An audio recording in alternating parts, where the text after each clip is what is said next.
abantu abakuru baraza bayikaransete mwabakire kuyo muwambe mpaka kombe kwa wataka kwa Ashir Damsela mbio Service providers tafadhali mnahitajika hapa. Service providers mnahitajika hapa tafadhali. Studio weka muziki tafadhali DJ. Kwa tafadhali.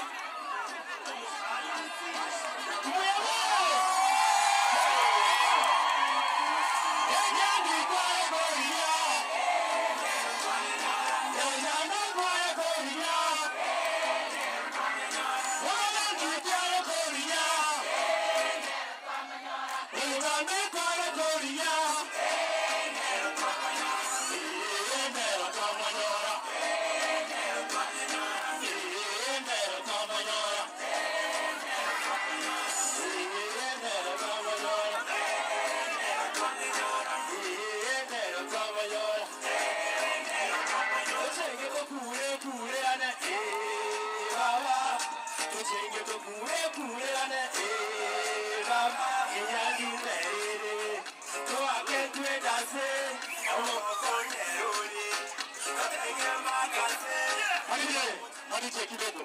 Aya, abangira bano tosukaiga etu ibito wochi live to karansense bono. Bali motenge ina sa bande bai karanse to sukamaiga. Etane to kero monto karansense kindly. Kero monto karansense bali to maiga to karanse kiagara banto na bange ba gocha. Tukae chini. Tafadhali nisaidie hii mic imeanza kuninyonga. Maflo. Mic imeanza kuninyonga tafadhali.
Jamalizana.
Number.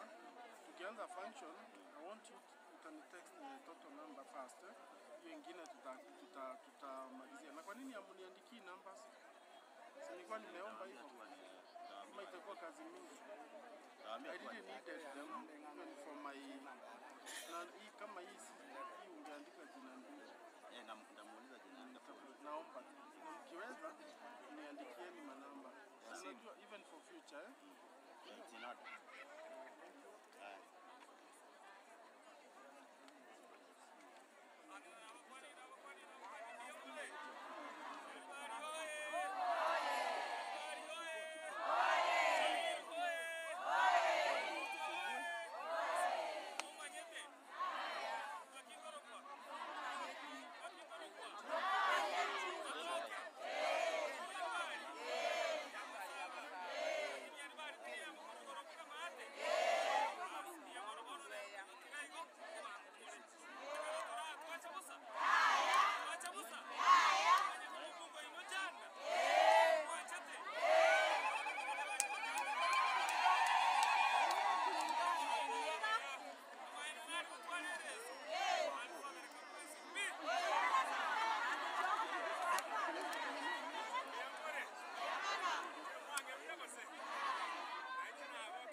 Thank you very much, abantu baito banyari bari chache karaka chinkobi wosailo.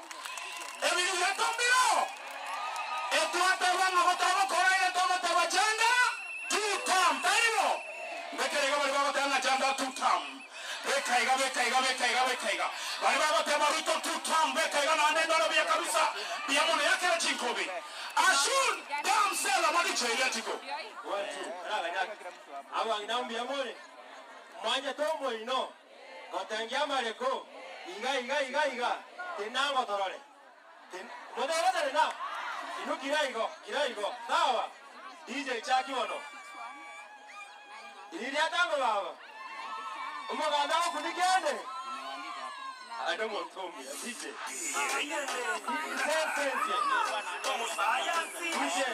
Usense. Sawa, tafute mtu.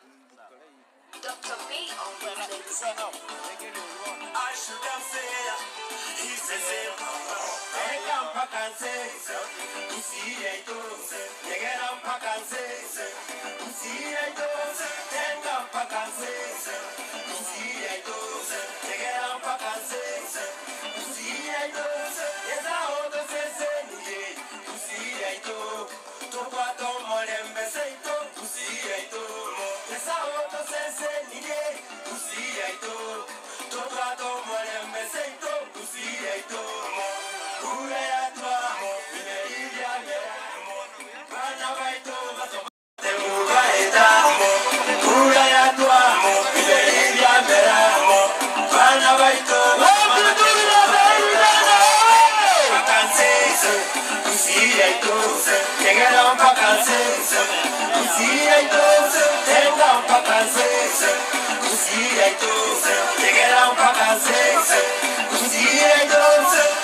Abantu bamindo mwaje zaidi jana ngomamole tamu ya kale ngomamole tamu ya kale leta iga alakidaiga awa ile ilaka zaidudam Ashuru hawa tunauliza juu ya janda mbabu atio kushunbuka abanyene mbamwete kwanza abanginaaba mbona ko batebere kimogo chikokora iringa kitu ateba bekaiga kabeke ndoriko mataikende bekaiga ebyala mbibere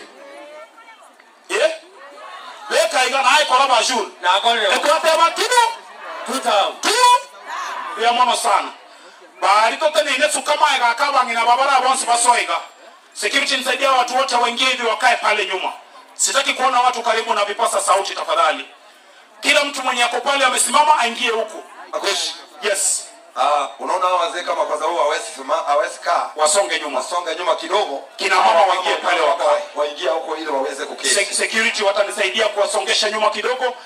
Bontonde bwensi ole magayema. Onya kuancheta mheshimiwa Said Janda na ande kuancheta serikali ya Kenya sama genderaro ronga maiga ali sitogo korra na tunane ke omwana bamukonyi bo monne bwensago chatogo tebanga bangina bamba bwenta ko bangu ina bayara kane buchete na lyako bekoko boko buchie mu kweme kabisa igaba kaka abaito bateneine barabaira na maiga basuke maiga mbia mwa akira bali chinko bibe bure baile nyari bali abantu nabaya ashur aye sakena ni ukiso ndake torab na bagaka bali baraba maskani yani unabaigwa bangina ngo so bali baikaranse bachakira gusuka abangina bali mna twate abaso baikaranse bachakira go so baikaranse. That's good. So good. Bwana Marije hapa tu ni entertainment vile wageni wanakuja dakika kama 10 wageni watakuwa wanaanza kuingia. Nipe entertainment kidogo alafu Dan Hassan kuwa tayari utafuatwa na Momanyete Omo Science. Tigako ega bana besukuru. Ekene mole. Igo Momanyete. Amagaka ya ganga ila tigako ega bana besukuru. Bali baba tebangere botebebe bo. Aya. Momanyete omo murana rokorokwa championi. Abana moiwere. Muko sawa, jipigie makofi. Jipigie makofi. Dan Hassan tafadhali. Dan Hassan haraka haraka. Dan Hassan, saizi si ndio time unapeana muziki. Manije nipe muziki kawaida kabla Dan Hassan aingie. Weka hiyo. Weka maboka bere goro mwensi nende. Lero ko tuate batoko kapaka nane kero bali omadere chibi chato kuna kubatumira. Ko bale ndege goro bakumetinge yengu siye meka mega teiga. Weka maboka bere goro bia. Ndobura tienyi moto motalera. Oyo janda. Weka juu vizuri. Manije tuone kazi mikono mbili mikono mbili.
Saina ono munyalibali komora igwago terege songo ikine kya nyalibali ya te wanaine bale ngaba igweto mumuronya ko bya totere kabisa bali jeletiko kangondora abantu bago tanga zairi chanda nande ikomi abangi nambara kangondora bali banje to zairi chanda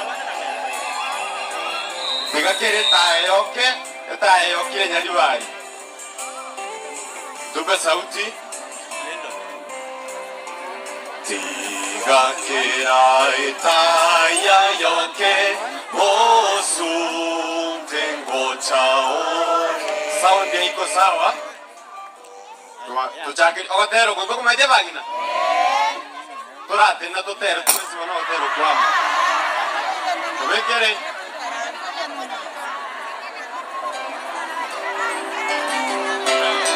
Marije dan nyimbo marije kidogo tu bangina baga sekotera konde gonsi na toko kwasa kirumba hotelina ona baika anstege tuwe bangete to chiete mai no staibo dan yasinini akiaba abantu bali abasacha bali baminto mwensi episu kama yake abantu bali moina abaikaranse gose to ikaranse nemo chikorra kane bichengi amuna abantu tuwe bangete kegara ni maite tuwe stora nebyo mebigo chikokonyo rero so kindly either to ikaranse gose to skake ababale skabonsi basoime ekena kikegera tenga tutarachaka abangina bali batene inari nabate bichindege chichiachira banene baachire tokonya to ikaranse itakuwa sawa kindly security nisaidie watu wakae chini sasa watu wote wako nyuma ya hema waondoe pale waingie wakae Dan Hassan kwa haraka tafadhali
matera ya nara matera wa tiri ba ukina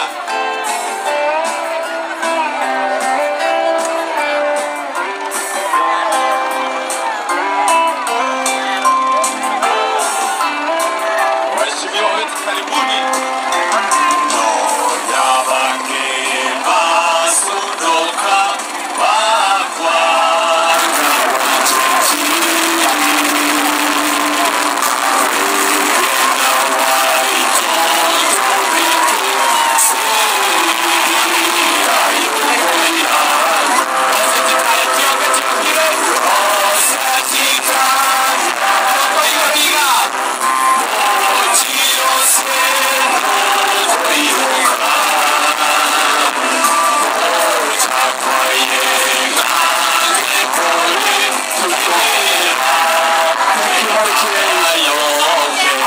sana. Asante Komichingia.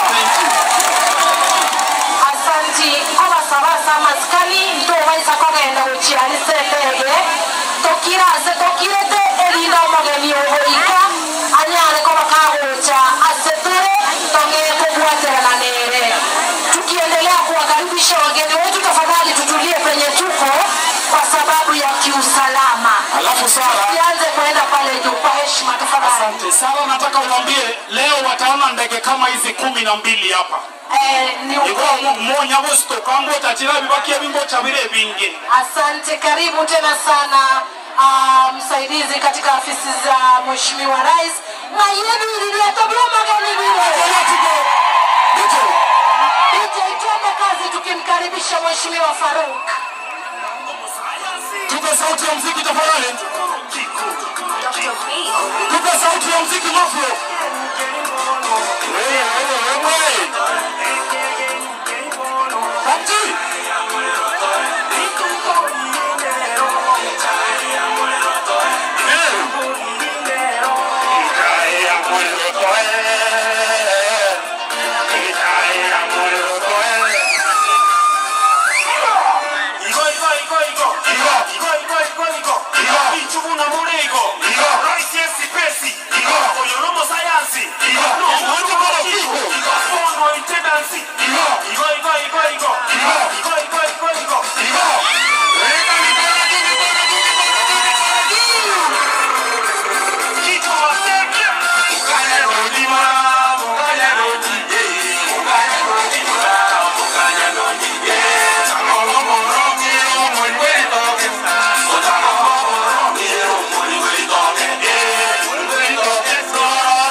mengine wacha tufanye ya masabu. Si ndio? Haya, tuko na pastor, wapi pastor Murwabe? Haya. Wapi pastor? Nani yuko hapa? Wapi pastor mwingine? Nani atatufanyia masabu? Homo mwingine huyo ache ato saberi. Pastor ndio huyo mheshimiwa. Tunaye pastor hapa. Okay. Haya, homo mwingine huyo ato saberi. Hapa ngina gaki. Injoro sabe. Saba ikigusi. Tosabe, moto kitatu na sai ndio mwana kia watu nje tu ikile mambiara litukile ni asama limaito. Asenga njoo utakuaga ndio mto chano osile byo bebeito. Watu awetigira malaito mwana mwake basiri tukuli maweke yake ya ile asobe wa Yesu Kristo mtoria. Haya, sasa wacha tupatie ndugu yetu pastor aweze kusema pia maombi kidogo. Basi tuombe. Baba wetu aliye juu mbinguni, asante kwa siku ya leo. Asante wa wageni wote wamefika uwanja huu. Mungu wetu, tunakushukuru kwa sababu ya serikali yetu ya Kenya. Mungu wetu, tunakushukuru kwa sababu fanya kazi nzuri. Mungu wetu, leo ni siku ambayo tumekuja pamoja kama serikali ya Kenya. Tunaomba kwamba Mungu wetu uendelee kuongoza serikali ya Kenya katika jina la Yesu. Leo viongozi wetu wamefika hapa, wamekuja ili wapate kuongoza vijana na wamama wote. Asante sana kwa sababu ya usaidizi wa kiongozi wetu wa serikali Kindiki Kithure, na mweka kwa mkono yako Mungu wetu, na ukamuongoze Mungu wetu, ukampatie hekima Mungu wetu, ukampatie nguvu. Baba wetu, Muumbaji wetu, asante kwa yote. Wote wale ambao wamekaa hapa, najua leo watabarikiwa, najua leo wataongozwa, najua viongozi wote wa Kenya wamefika hapa, wataona mkono yako Yesu, katika jina la Yesu aliye mkombozi wetu.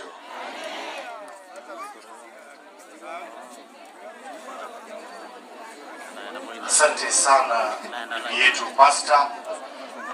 Basi sasa mimi niko na jambo moja. Jambo ya kwanza, na wataka kushukuru kwa kufika hapa nyinyi wote. Leo mumekuja hapa kutusaidia tukaribishe wageni. Na hawa wageni wengi wamekuja ni marafiki zangu wa dhati ambao tunafanya kazi na hao katika bunge la taifa.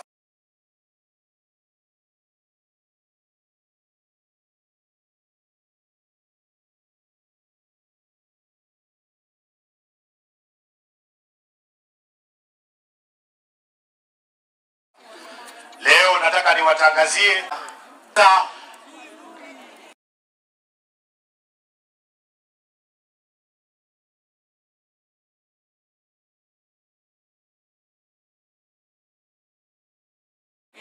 Kithure. Leo tuko na wageni chungu mzima. Makofi kwa Faruki Beti. Tuko na ndugu yetu kutoka Kericho, Senator anaitwa nani? Aaron Cheriot. Tumpigie makofi senator wetu na majority leader katika Senate. Pia tuko na ndugu yetu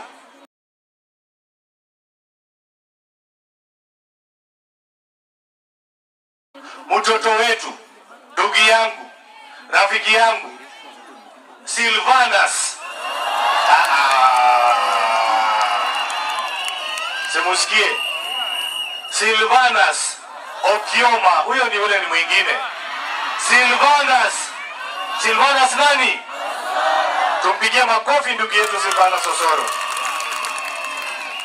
Tuko na ndugu yetu, jirani yetu kutoka hapa kwa kona, Nyaribari Masaba, Mheshimiwa Daktari nani? Daktari Manduku, tuko na yeye. Tuko na mama wetu, rafiki yetu, jirani yetu kutoka Nyambira Women Rep, Mheshimiwa Jerusha tumpigie makofi. Tuko na dada yetu, mtoto wetu anaitwa Esi Ekenyuri. Tuko na ndugu yangu, rafiki yangu kutoka Trans Nzoia, Senator Alan Chesang. Tupigie makofi. Pia tuko na dada yetu women rep kutoka Trans Nzoia, anaitwa Lilian. Tumpigie makofi. Sio hii makofi haitoshi, hii makofi mweke ya sawa sawa. Tupigie mheshimiwa Lilian Sio makofi kabisa, ya kukaribisha wageni. Sasa pia tuko na jirani yetu mheshimiwa kutoka hapa chini Migori, anaitwa Fatuma Full Network. Tumpigie makofi women rep wetu wa Migori County. Tunaelewana? Haya, sasa niko na ndugu yangu, jirani, rafiki wa karibu, anaitwa kutoka Nyamira West Mogirango, anaitwa mheshimiwa Steve Bogaka. Tumpigie makofi. Sasa niko na mama wetu wa mwisho, ndo nilitaka nimlete Omongina, mama yetu wa kaunti hii. Relax. Mama wetu mheshimiwa Honorable Doris Donya. Tumpigie makofi. Na pia tuko na ndugu yetu ambaye Rais William Ruto amempatia kazi hivi juzi huko Ikulu, ndugu yetu mheshimiwa Matoke ako hapa na sisi. Sasa nataka tukimbize hii program haraka upesi. Kwanza kabisa nataka niwashukuru watu wa Nyaribari Chache kwa tukaribishia wageni. Leo hii tumekuja kwa hafla ya kusaidia mambo ya Ebiombe. Serikali yetu ya UDA, mnakumbuka, ilisema kwamba inafanya mambo inaitwa bottom. Hebu tuende chini kwenda juu. Bottom ya kusaidia watu kutoka chini wapate pesa wajisaidie katika maisha yao. Si ni kweli? Kwa hivyo leo sitasema sana, leo ni siku ya wageni. Kwa hivyo sasa nataka nimkaribishe ndugu yangu Faruk Kibet. Umpigie makofi na uweke mziki kabisa. Tumkaribishe Faruk Kibet.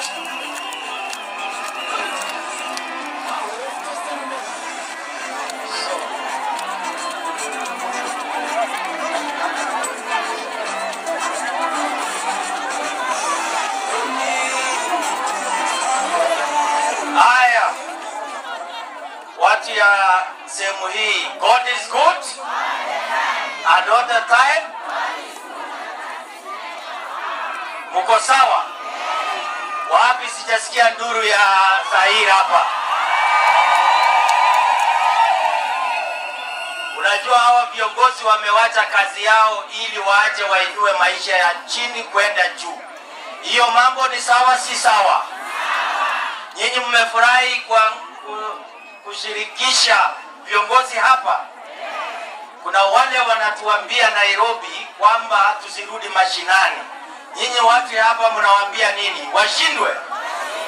Hebu tuseme wasikie mpaka Nairobi, washinde wasishindwe. Jambo la pili nataka kusema ni vizuri kuinua jamii, na mimi nashukuru mjumbe wenu Mheshimiwa Zahir, kwa sababu yeye kila na wakati anajali maslahi ya watu ya chini. Ndio maana sisi tumewacha kazi zetu ili tuje tusimame na nyinyi muweze kufaulu. Na kwa sababu njia ya kufaulu ni kushikana kuwa kitu kimoja, tuwe watu wa moja.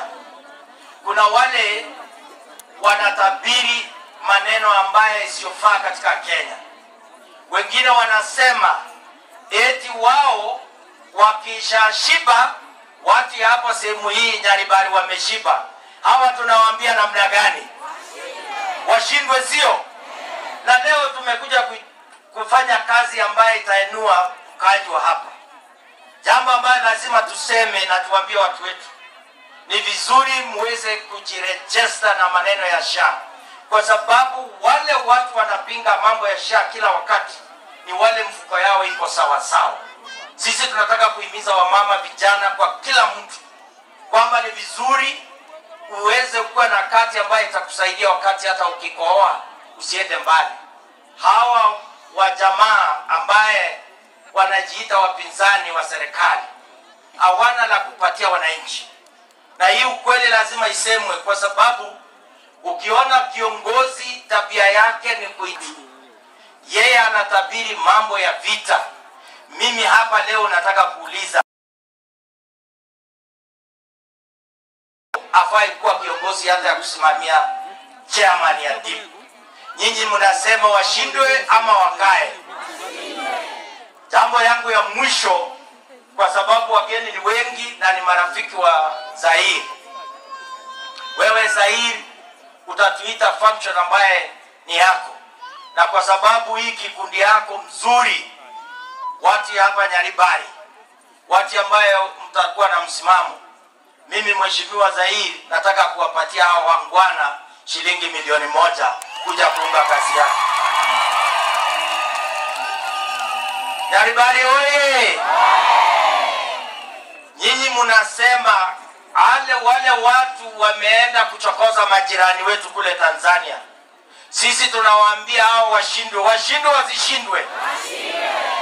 Wale watu badala ya kuja kusaidia watu hapa Kenya, wanachukua ile bad manners yao kwenda huko, na wameanzisha chama ambaye inaitwa Don't Care Party. Sijui inaitwa CPE ama ZIP ama nini. I don't even understand these characters. Lakini nyinyi watu ya Nyaribari mnasema tutembee pamoja. Wapi ishara ya kutembea pamoja sehemu hii? Zaire aende mbele ama arudi nyuma? Aunganishe Kenya? Nyinyi watu ya Nyaribari mnaunganisha Kenya? Hebu tufanye namna hii, kila mtu nikifanya hivi na nyinyi mnafanya hivyo. Hebu tuseme mnapenda kuunganisha Kenya? Ni sawa si sawa? Tuendelee mbele? Turudi tena Nyaribari? Sasa mimi najua Osoro yuko hapa na nimemuuliza Osoro atembee na Wakenya wengine. Sisi tutarudi tufanye kazi hapa Nyaribari na tutafanya kazi ya ukweli. Na mwisho nataka kuuliza ule wabunge hawa, wakienda bunge wachunguze mwenzao ambaye anajitia kamba, anaenda na girlfriend yake, akishakosa kumlipa deni, sijui alikula dawa gani, anakimbia mpaka hospitali. Tuambie hawa shetani afanye nini? Asanteni sana. Nirudi hapa Nyaribari tena? Mtanikaribisha? Nije nifanye kazi na nyinyi? Inatosha haitoshi? Wapi vikelekele ya viongozi hapa? Sasa nitaita mwenzangu aje aendeshe kipindi, kwa sababu wewe uje uendeshe, utaita nani wa pili?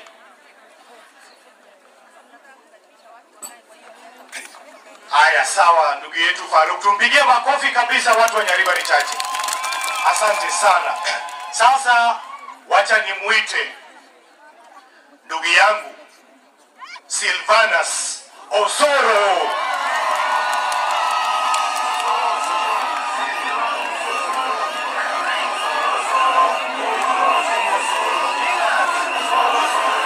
Ngoja kidogo. Unajua huyu Osoro hako na madharau. Huyu jamaa hako na madharau sana. Unajua oyenomo girango na nchenomo Nyaribari. DJ, weka hapa tujue msemo haraka upesi 1 minute. Ikie. DJ, twende.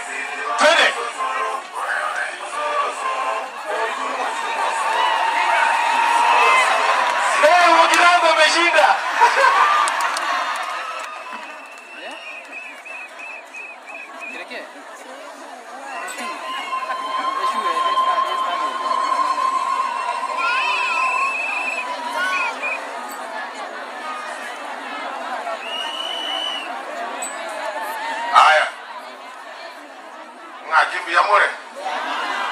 Uyamore naende.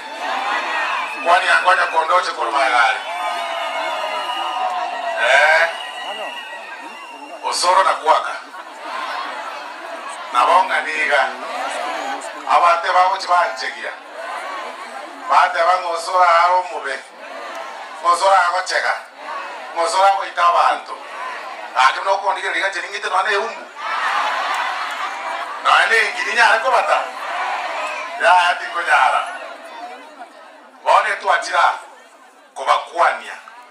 Mwado karibishire. Mwatu anjeire. Etu atire ga kubakwania. Etu atire ga kubakwanira. Etu atire ga gutira chibesa. Onya mwanje tebesa sawa. Jeninganje tebesa. Ndigote ga mwanje tebesa. Injano si asengo chia. Ano si asengo chia. Onya besa ndiyo jetugo chia. Egero mo tata otabu atebesa ogo chayu bobe. Wazema na mamendo. Yani obo gimobo lidiota bu atikena mobuko. Ogo chayu no ana makange stage akogo chaya. Ko basoe matatu wa chaywa. Ko basoe ase piki wa chaywa. Kero tabu atebesa. Lidio bu atebe no ana mangwana ababele uniform ga kero tabu atebesa. Akogo sabeke bande usaba keregen. Lidio bu atekeda au kuoboa. Wazema na mamendo. Na kinga jerabata yabantu njano si asebese. Anozi asebesere. Anozi asebesere. Anozi asesomodiere. Inumoro asebesere. Inumoro. Zair omo jumbo inomo ngaini. Zair na yana watu wachaga nkuni mana ko woroke kusi. Na watu wachaga mangare mechango. Togo koro mochango. Etie kiombe netie kiombe. Lakini ntira abantu bakogadia keroba. Gaita. Yeke. Aya. Abamba rabiaba. Wamanyege tunakwana. Nginanda nokwana. Enami niga. Tirichigo tigara wakane chitenti echibere. Tarigo. Ariande. Na injere ro no Honda. Joma ende mahataria je ko ba mo mahataria kinko ba kabantu. Mahataria je ko ba kabantu proper. E wiki ya era tuara abantu ga alibuona bange kweli. Na ane tukakora tukabanga proper. Lakini tutara banga. Ndari ko batebire yaro. Tuachire ga na babunga bange sana. Tuachire ga no mokonyi wo morai wense. Wasema no. Nambe yemo ndebi abantu boira. Ebe sa kera bagene bayiro bachire. Ekara bagene bachire. Eba bate ya mugeni njo. Mugeni njo. Egera mokonya sai. Abageni yaba kalibishire. Njoma nanga njote yabagera ko matenga. Abageni ebanje ko rama ino no yambo sayigo. Yani no ngaina nje ko kisha kwa ngama ito mugabira ayo yeka kumira mo mire tije kuyeka lakini ayo yeka. Kogija kwa ngoro kiri amaino. Nko manyanga mbuyane na akaribishwe. Igabana bagani aba kiregere mbayirana na kende babugate. Basi matoba oro kyo bwanjani.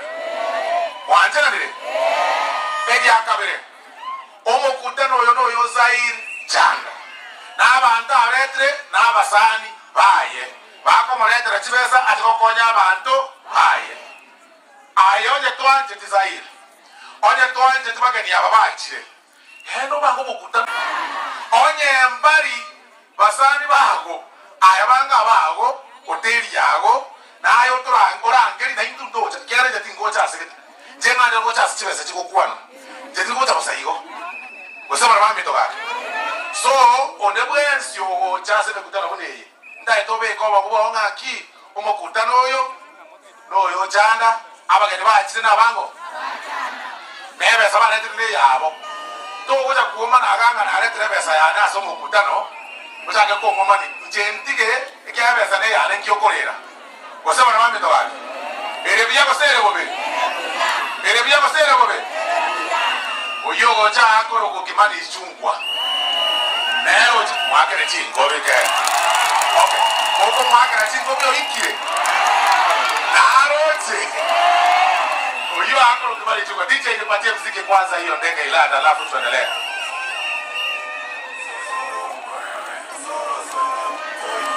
Wewe nipatie ajenda, wacha maneno yako.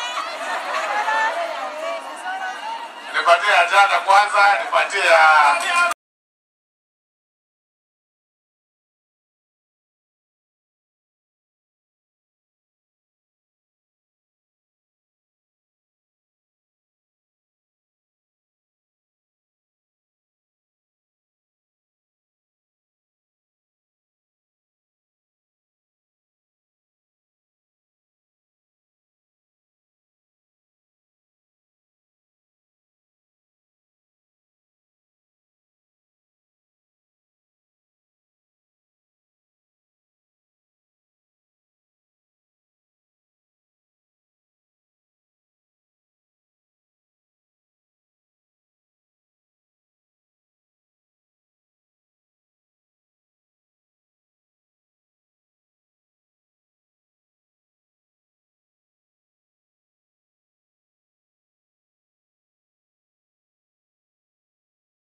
utacheza mheshimiwa Ishungu akikuja.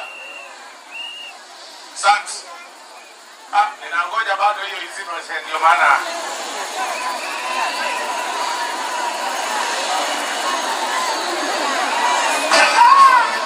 Omosayansi.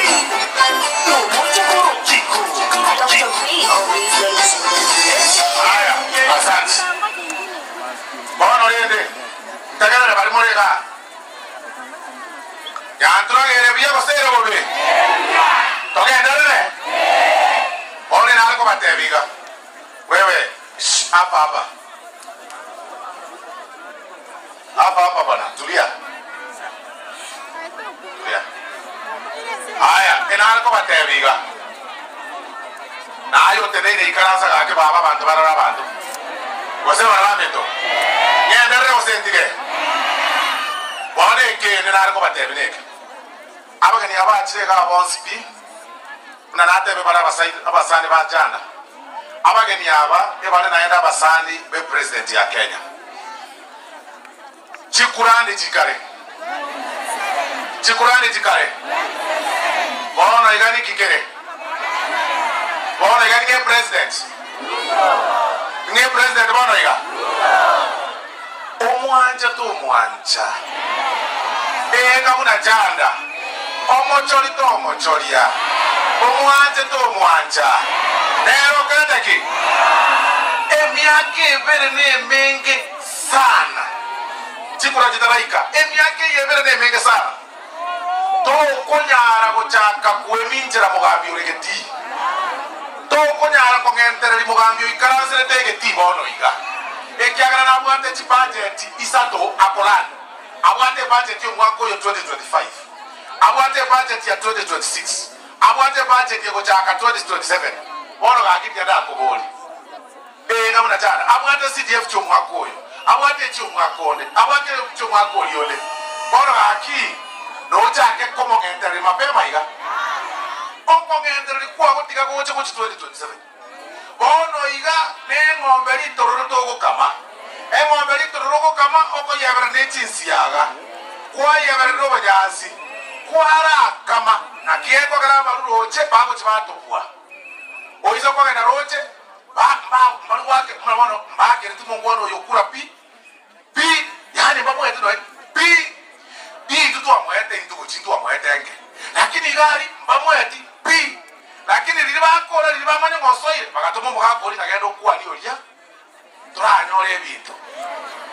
bakamukwania bono maate ichu Jumapili no mo president yakare kokora cha madaraka day ali no akare orosiri stadium orosiri airport iri aba yayimokire igoro ntunto bayitwa sengo tumwanyina bari lakini bararonyorire bararageire chipara chiarabeire ebintu byarabere toche se itogagusi kiyakoba twachaka kwemincha omwako mutangani omuntu onumube omuntu boranga abantu abani bakene baba akashukurani chikura chigo ikanaende tonyora ngana n'umwako uri nganga kiare nane ntogotera nane chikura chiakwe nane tuirane naye tuchakodo kwengonya abantu batatu nabono iga epara ya ino ya birongo ya nyanturago ya nekekuru kwese zameri bono moti miles per cheno it's about 68 kilometers 38 I think so 38 kilometers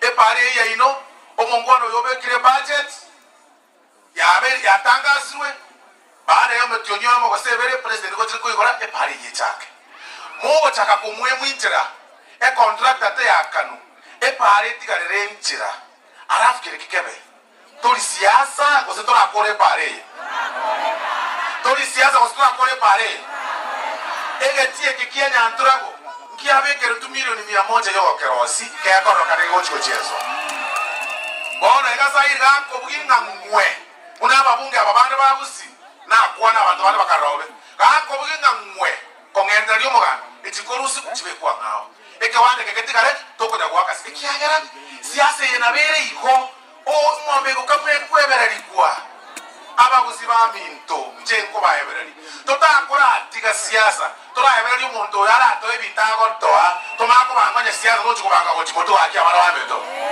erebiya basere bobe okoma ne gore para lakini wote bisairi ngakarua koma ne gore para kikoma ne karua osema na tigato te bisairi yarwawe toganya serikali ko chikoja ne kego cha to yema etidereri e pari ma uja korosi wabe to gani na amutegete boigo injebono iga na ate ya bantu bona injebono iga my friend ogicha toka ndo kwa siasa etogwa na ate Israeli na inje na nyakundi na manduku na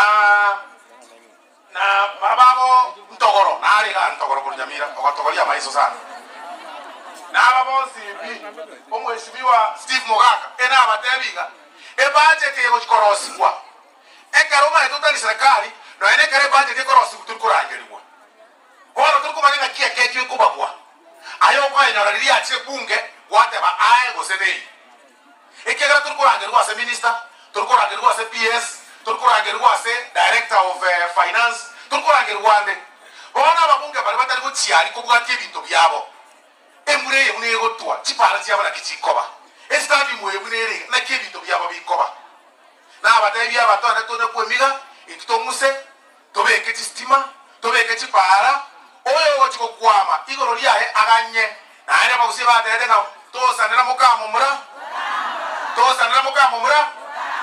akina abayebereiri abana ba mintu gusi ode bwensi okoboli chikura khomuboyo lakini asalone kalikura tokoboli bone kine tokora taba kwona abana toikire babugate bose bana bame tokate na yarotira sachiachire chekyobe ayo tete totene gato ake siasa tokure bosaigo ngomanete ngoyune squeeze chiredi o tebi osoro sikanya lebe sijui nini nga osoro mate gyokira tago kwa ekereke wanda chiti munibere nje ngo chiesa moinari ai no be ndugu yale kero chiesa moinari lazima ngwatege ekereke wanda bose bana bamito wake ekagara che ngo chiesa moinari ayo ngo chiesa moinari ese egitore ono ndo ngwatega kira ngo ino yomiro nje no mopira na ana lekibali ngo tatango ko buneke agara nje moinari tomo ndeka timbeka ngo olinga ngoyo miro na robe gore gore kipa moinari binde bibi ko dalekana bose bana bamito oyimo piraki inje bega te Chelsea yane Chelsea yane timu yana leko Manchester United naye bega te Chelsea yago ye timu ekoroku ati kare asini ka ko sena Arsenal bono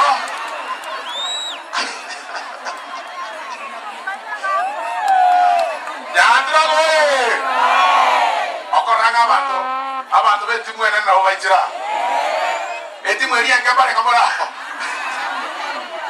weze tiangu bi example ije imbegete Chelsea yale ashabana aya moina ari o begete Chelsea ya Gormaya o mawo ndainga ego orikipere Gormaya no bogusi aya ngo Chelsea ashabana ngati Chelsea mbeke go Chelsea Gormaya asek ikonore tsanone como okoria ngibeke go yale ibe elebia bosere mobe abana baminto einero siasa tora aka gusiya ito ebioke einero siasa mwachana bile bona bageni ababango cha gukwana bikone elire gosena ki ekaro wote na gukwana kene gionzi ekiagara ninja into tuacha gosema maana bantu bana maite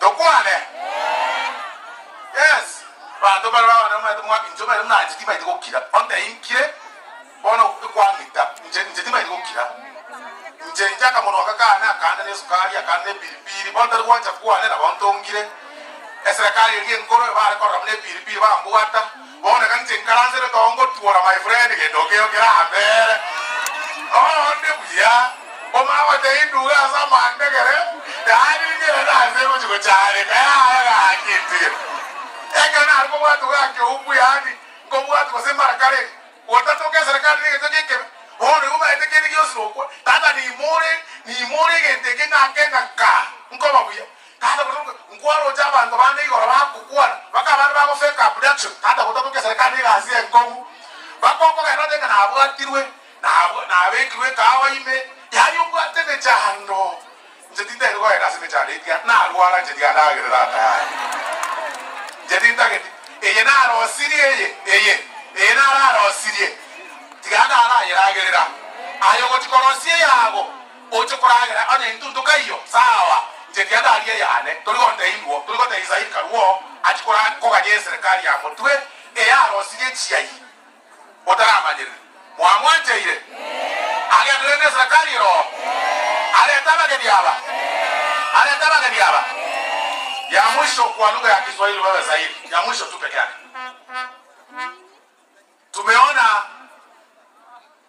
drama sana Kenya hii drama kubwa Kenya hii a whole MP ambaye amechaguliwa na wananchi kwa sababu wamekosa agenda wakiwa na mtu yake ya ambaye alikuwa impeached kwa sababu wamekosa agenda anaenda anapanga abduction yake anasema ya kwamba alishikwa anaenda anaingia kwa majani kwa kahawa uongo baadaye ripoti inaonyesha kwamba ile gari ambayo ilimbeba ilikuwa gari ya mtu yake iliorganiziwa na manager wake wa CDF sasa hii tension yetu mnaleta Kenya ni kwa nini this is the drama we've been telling Kenyans hata hizi abductions zote mlikuwa mnasikia in the previous in recent months wakashagwa I am telling you interest ya huyu mtu ni kuhakikisha ya kwamba Kenya haina amani Kenya ianze vita mapema Kenya ianze kukosana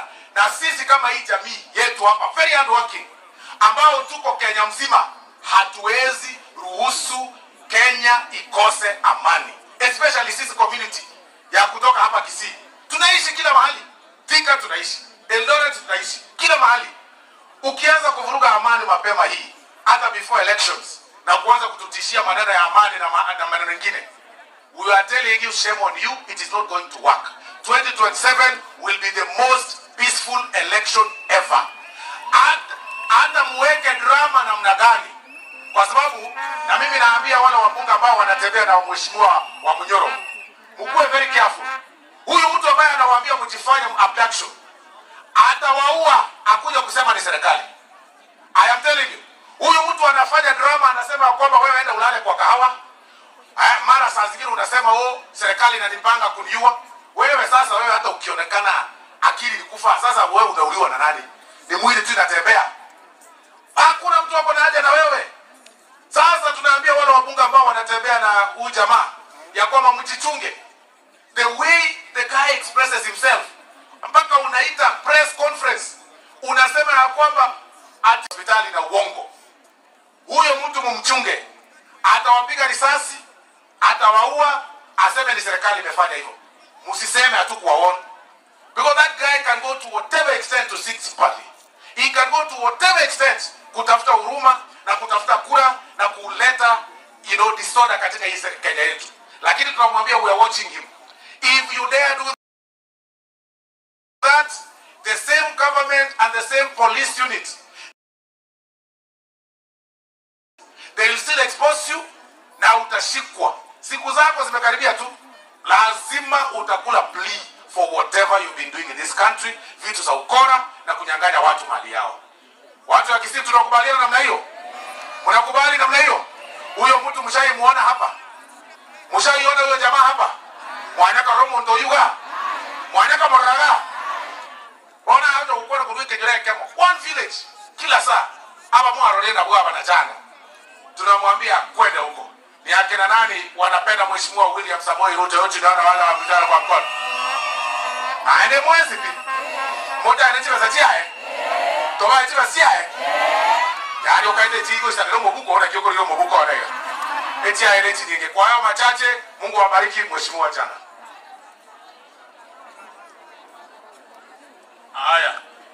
Haya. Sasa tunafanya namna hii. Inumorega. Sukaiga. Kama sikani tonjo keiga. Toikara samaye gari. Tafadhali. Naaba eligo chana. Aba mogo kusuya. Naaba tolega ya na makondo kama igenje nagete. Kama iga. Okay. Haya. Igo. Panda na aba igweli.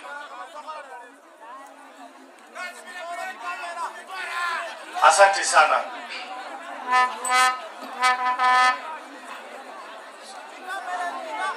Asante. Haya, sasa kwa sababu ya chinsa tunataka tukimbize hii program haraka, si ndio? Wacha sasa nimwite rafiki yangu, ndugu yangu wa karibu, amewacha kazi yake, nimembembeleza aweze kufika, ni msaidizi PA wa Rais William Ruto, Mheshimiwa Faruk Kibet, aje tusaidiane kusukuma hii program haraka mbele. Tumpigie makofi ndugu yetu Faruk Kibet. Wapi hiyo music sasa, mambo imeanza. Osoro, wewe utasema umeletea nini Nyaribari tatu? Leta. Aleta zilete. Osoro ni sawa? Wapi vikelekele na duri ya Osoro? Hata hivyo nataka kuuliza mjumbe wa hapa pia anipatie mali yake kwa hawa watu ya Nyaribari. Hebu pongezeni mjumbe wenu. Mheshimiwa Zahir ameletea nyinyi na marafiki wake, yeye ameleta bilioni 1. Yeye peke yake, sawa?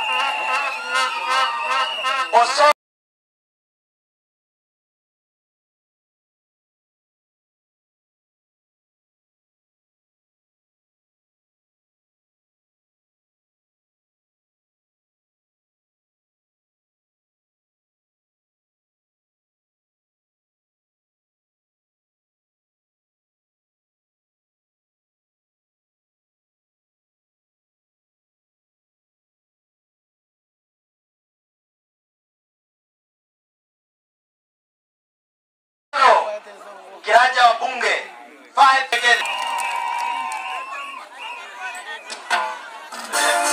Mimi ama huyu? Mimi si pale, kazi yako imeisha. Abantu bamito, buyamono. Buyamore. Buyamore naende. Hey, umekuja hivi siku ya leo kukaribisha wageni. Asante. Huyu mheshimiwa wenu Zahir, rafiki yangu sana wa karibu. Ni rafiki yangu tangu akuje bunge. Tunafanya kazi mara mingi pamoja. Sasa ile anatoka nyumbani hapa Kisii, huwa anapita pale kwetu Kericho, alafu tunapanda kuelekea na Nairobi. Unajua pale kwetu nyumbani, mimi natoka pale panaitwa Kabianga. Kabianga. Pale nyinyi mlitoka ndio mkakuja hapa. Sasa Zahira anapitianga hapo. Tunakula, tunaelekea Nairobi. So amenialika akaniambia, tafadhali rafiki yangu, hebu tembelea watu wa Nyaribari, waoneshe mapenzi ya hali ya juu, kwa sababu 2022 wakati watu walikuwa wanasema maneno mingi, watu wa Nyaribari walimchagua Zahir kwa chama yetu ya UDA. Akaniambia, tafadhali kuja urudishie wananchi mkono wa shukrani. Sikurudisha mkono ni kitu ya maana. Unajua kule Nairobi kuna wakora wanatufanyia kesi. Wanatuandika kwa magazeti, wanatuchora mapicha, wanasema atio tunazunguka Kenya na mapesa. Sasa mimi nashangaa, saa ile wako kwa baa wakikunywa pombe ya 1,100 hawataki kuulizwa maswali. Sisi tukichukua hiyo pesa tuletee wananchi wale walitupigia kura, wanatufanyia kesi. Sio ni ukatili? Si ni ujeuri? Si ni ukora? Sababu mimi nashangaa, wewe ukiwa na pesa yako uamue kufanyia kitu fulani Nairobi, wengi wao mnajua ile vitu wanafanyia. Sisi tuseme, sababu sisi chama yetu tulisema msingi wetu ni mwananchi yule ako chini. Yule ambaye yako bottom anafaa kuinuliwa kwenda up. Na wakati rais anapanga mikakati ya kuona biashara inakuwa better, maneno ya kahawa, mnajua vile mambo ilikuwa. Nyinyi ni wakulima, mnajua mambo ya majani chai, mambo ya kilimo ya kila aina, ambaye tunazidi na kusema izidi kusongeshwa mbele. Mnakumbuka vizuri, kabla serikali hii kuchaguliwa, mlikuwa mnachukua mbolea kwa shilingi 7,000. Siku hizi, saa hizi tunapozungumza, mbolea inauzwa kwa 2,500. Na wale wanatukasirikia, wanasema kwa nini mnasaidia wale wako chini? Ati wanataka tu nyinyi mbaki pale chini ndio mkue vibaraka yao ya kufanyia kazi na kutumia kurusha mawe na kufanya maandamano wakati wa siasa inafika. Hiyo maneno tumekataa na tumesema tunataka taifa ambalo mwananchi ambaye anakumbukwa katika mipango yote ya serikali tutafika. Akisema turudi tena Jumamosi, mtatukaribisha? Tutakuja tena na tena mpaka wale wasikia fitina ati wanataka tukichaguliwa tukae kwa maofisi kule na hewa ya AC na tunakunywa maji ya dasani, hatujui mwananchi ule alituchagua kwa namna gani. Lazima turudi kwa mwananchi wa kawaida, tusikize maneno yake ile ambayo anatueleza. Ndio wakati hata sisi kama wale ni wabunge, vile tunarudi bunge kwa sasa, tukipitisha sheria kwa kichwa yetu iwe ni mawazo ya mwananchi yule wa kawaida ambaye anatuambia, ambia rais azidi kuongeza pesa kwa kilimo ili mwananchi wa kawaida maisha yake inufaike na ikuwe bora zaidi. Atuambie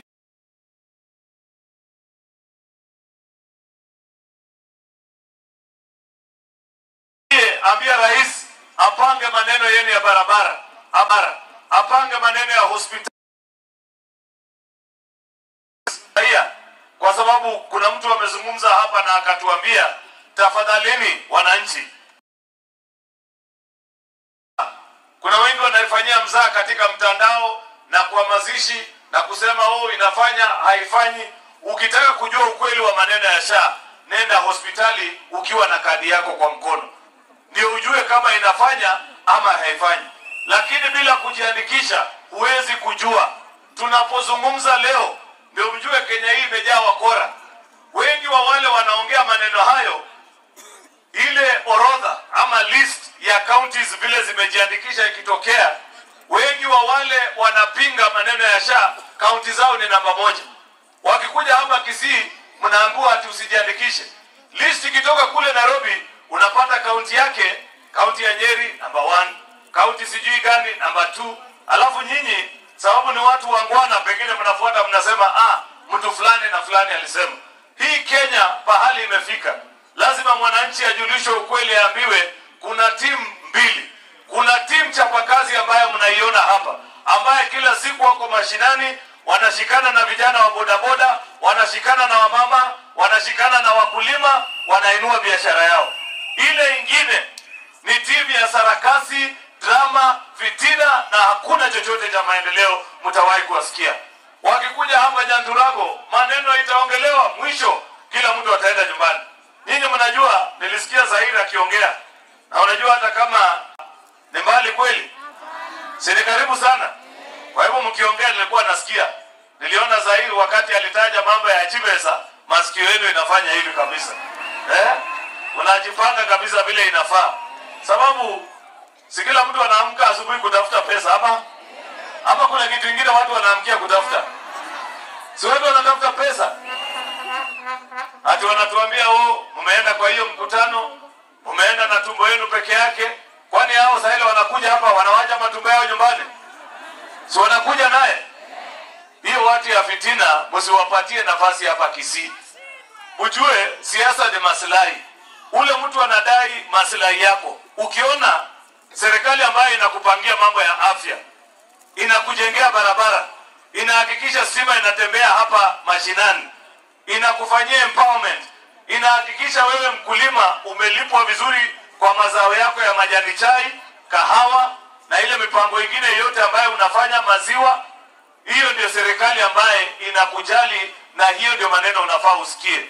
Mtu yoyote ambaye hana plan, hazungumzi maneno hiyo ya ambaye nimetaja, kazi yake ni fitina, sijui nini, one term, huyu must go, huyu afanye hiyo, mwishowe atakuacha kama maisha yako iko mbaya kuliko vile ilikuwa.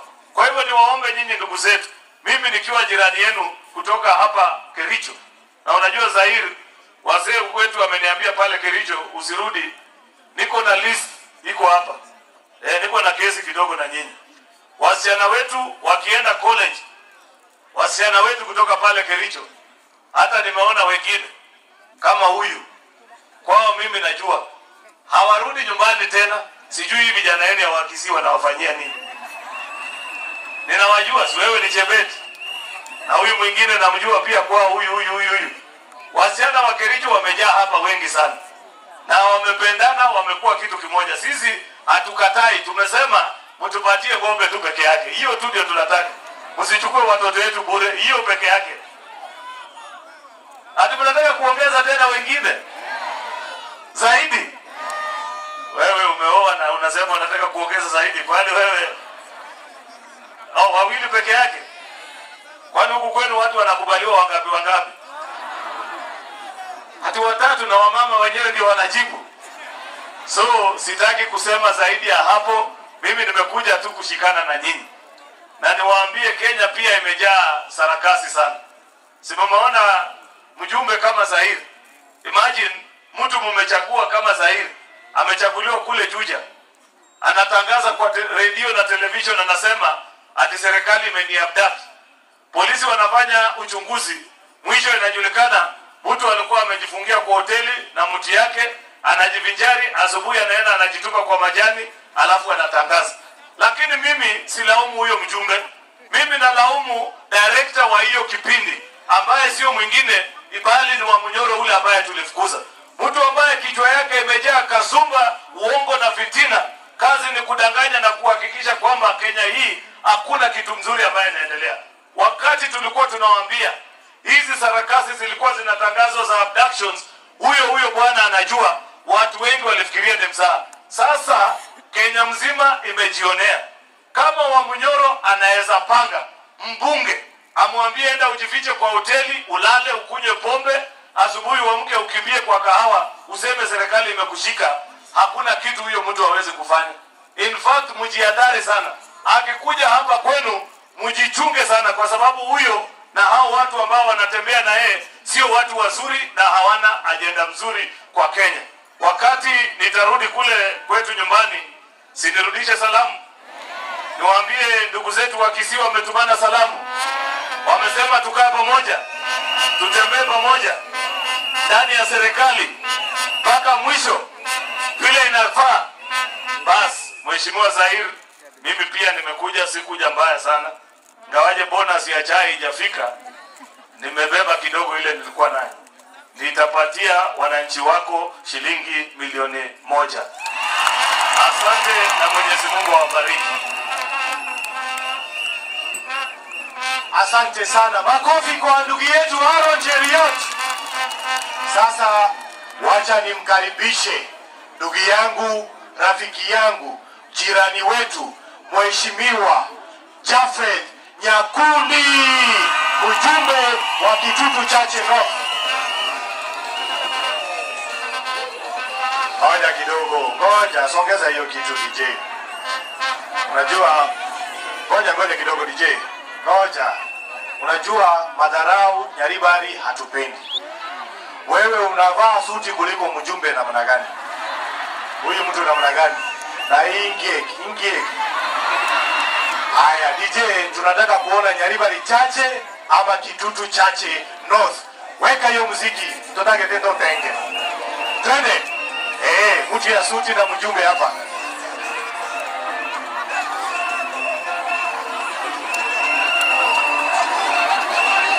Haya sawa, asante sana.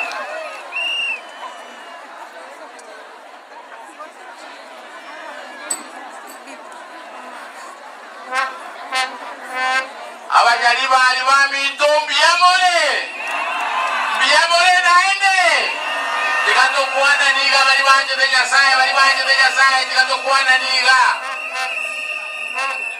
Mheshimiwa Kimani Ichung'wah, Mheshimiwa Aaron Cheriot, ndugu yangu Faruk Silvano Zosoro, wajumbe wote walioko hapa na watu wa Nyaribari na wasalimia hamjambo. Hamjambo tena. Intu etwachirega iga esengenje omwana oyo mindogoro ku Zahir Jan. Zahir yoyo intu etwariye nichikura nere togaswa nere ngakiemo. Omwana oyo mino moisone na achabuone. Agacha gokore gendo buneke na incherero na tebanga esengenje ono omwana oito. Nere momro minto na ije goikangi chega iganda Abanyaribari baminto. Nilituarege ko igichukura. Etuachete togatebanga amangana bottom up. Ngagoika tokonya abangina bechiro, tokonya abangina baito, abamuraba boda, tobaruzi korunsa, tobairararia. Tobarusinsa, tobairararia. Tobaire igoro. Nakirero tuachire iga n'abachumba ababonsi n'abaraya ababonsi rero torete chibesa abangina baito abalaka baito abamura baito n'abantu baito baboda banyore chibesa banyale bakore byasara byabo eyore buyagosere bobe lakini ntaragendra omochumbo oyo ino nomosanyone ndende nomonto muya Abanyaribari ndende ko bakera mono esengeto mwato chorete omonto muya omonto mongeni omaite korosi abasani lakini lero ndende moso erega igo omochumbo oyo ino tuchandire sana inche tore nomochumbe Osoro toro na Kimani Ichung'wah ne president yeto omonto kila rituko no are chiobisi cheito maito zora chomete ekomiti gete goro ku budget amangane chibesa chia Kenya oyo koruma mino are adere chibesa chiosi chagusi abeke chibare cha Nyaribari omochumbo oyo ino no are ekomiti eri kila rituko adere chibesa chiosi abeke abantu baino estima omochumbo oyo no are gari koruma bipaka baroba nenda oto ngaina oto de michiro mosani kwa president otajia tuko mbele chibesa chia maji na limo korora inu wali ni nduko kama toma aja to jande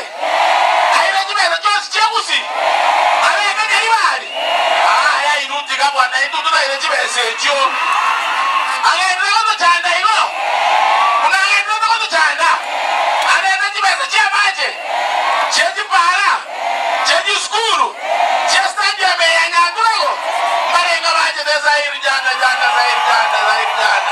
iwa mwezi bipo mwajete lakini mwezi na romo ndete kama tebanga oyo no muindi nini amagana mange boso mondo waki na laiga boso mondo waki na laiga abangi na ba o mondo kuzai tarko banga buya igale ndeko banga igo o mondo ndio koteba magana ito kama debiashi o mondo yuashi ashindwe katika jina la Yesu. Mheshimiwa Kimani Ichung'wah, mimi nilikuwa nasema hawa watu waokoke, Mwenyezi Mungu anakuja. Sasa mimi nataka niseme hivi. Hii serikali yetu ikiongozwa na Mheshimiwa William Ruto na Profesa Kithure Kindiki. Sasa hivi ile kazi tuliambia Wakenya tunaendelea nayo. Na ndio kwa maana umeona ile barabara inatoka Keumbu, ile ya Kegati, ile inaenda mpaka Ibeno, kilomita 33 imewekewa bilioni 3 na chini ya miezi 2 Mheshimiwa Rais anakuja hapa azindue hiyo barabara. Na hizo barabara sio hiyo peke yake, hizi barabara zinaendelea Kenya mzima ikiwemo kule kwangu. Pia maneno ya soko, hii Nyaribari chache tuko na soko 5 ambazo zimetangazwa ambazo zinaanza. Na hizi soko haziko hapa peke yake. Hizi soko tuko na soko 400 ambazo zinatengenezwa Kenya mzima ikiwemo kule kwangu niko na soko 2. Maneno ya afya Mheshimiwa Rais amerekebisha, ameamua kuweka kila mtu katika ule mfumo wa SHA. Na tunaambia watu wetu, nyinyi rejesta katika SHA ili tuweze kusaidia watu wetu. Ile maneno ya kilimo yeye amepanga maneno ya kilimo yote. Sasa bei ya kahawa kutoka shilingi 50, bei ya kahawa sasa iko shilingi 140 mpaka 150. Maneno ya chai yamepanga, maneno ya sukari. Kenya hii tulikuwa tunaleta sukari kutoka nje. Mheshimiwa Rais akapanga reforms kule Western. Saa hii sukari inatoka hapa Kenya. We do not import even 1 ton of sugar from outside. So mimi naomba watu wetu tushirikiane. Sekta ya elimu vivyo hivyo. Yeye ameajiri walimu zaidi ya 76,000 ikiwemo hapa Nyaribari chache. Yeye madarasa amejenga chini ya mwaka moja madarasa zaidi ya 22,000, 22,000 classes chini ya 1 year. Ona bantu wami ndo mimi nawaomba kuja tushirikiane, tufanye kazi pamoja, tuweze kusongesha Kenya yetu mbele. Hawa wale ambao wanapiga siasa ya chuki, siasa ya fitina, siasa ambayo haina adabu, tunawaambia wakwende mbali. Sisi kama Wakenya hatuwezi kubali turudishwe ile siasa ya 2007. Sisi kama Wakisii ile 2007 tuliteseka sana. Na hatuwezi kubali mtu aturudishe ile siasa. Hata huyo mtu ambaye anaongea hayo maneno, former deputy president, hapa Nyaribari chache hakukuja. Inumua roto mondolira. Omondolira ajenda. Lakini oyorega ile deputy president. Mwesode mbogiranga alenge. Ono iga no alenga iga. Intutu kama saba tikatobwaterane tokorega asiamo. Mbalenga bachirane tokorega asiamo. Barenga baje de Zaire jenda. Barenga baje de William Ruto. Barenga baje de Kindiki. Ikoto mwaterane. Tobayelema. Ozeba de tosonga bana mapema. Tosonga bana mapema. Togenda tosonga kostigalega iga. Totigalega iga. Ijena jenda. Naruto. Na Zaire jenda. Barenga baje batotigalema mbaema. Biamoro sana tikanya saba sesini. Mimi pia ninatoa 1,300 kwa mchango ya kusaidia akina mama kutoka Bottom. Tuende wapi? Bottom. Mungu awabariki. Asante sana ndugu yangu mheshimiwa. Asante sana ndugu yangu mheshimiwa Nyakundi. Sasa kwa sababu utoda gedechi pesa, tarigo. Oda gedechi pesa. Oda gedechi pesa. Oda gedechi pesa. Oda gedechi pesa. Haya sawa. Sasa nataka nimwalike ndugu yangu, rafiki yangu, seneta kutoka Trans Nzoia, ndugu yangu Mheshimiwa Alan Chesang. Ngoja kidogo. Mbona mnatuharakisha? Ngoja kidogo. Ngoja. Najua Mheshimiwa Senator, huyu mjamaa ni rafiki yangu sana. Na kwa sababu ninajua wewe haujaoa. Hapa angalia vizuri.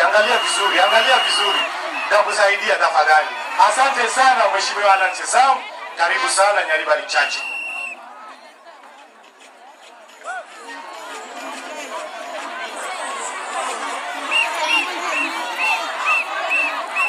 Unasema dance? Sasa mumekataa mambo yangu, muona mtu amekaa mzuri kuliko jana. Na hii mshahara lazima watu wakule hapa Nyaribari. Leta hiyo tuweke. DJ, weka muziki mzuri.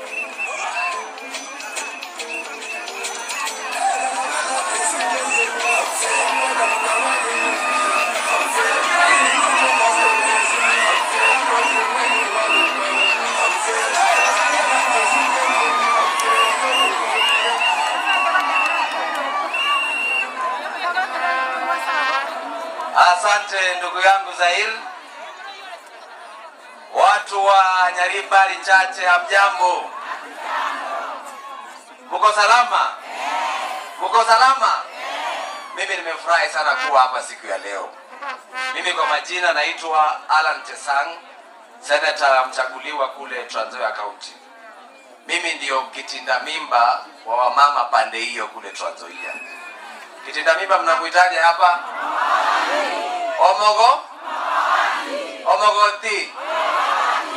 Omogoti. Naona wamama ndio wengi hapa. Wamama muko? Sasa nataka tufanye kitu moja. Tuchangamke kidogo, si ni kweli? Nikisema mnajibu we, sawa? Wamama wangu we. Mimi kitinda yenyu. Simba ni mkali. Ali wa baba. Aka wa mama. Sasa toroke. Hao masimba ndio wale wanakuja kuwapatia vitina. Hao masimba ndio wale wanakuja kuwadanganya atisha haifanyi, lakini mwakwao ndio wamerejesta kushinda kila mtu mwingine. Hao masimba ndio wale wataki maendeleo ikuja hapa mashinani.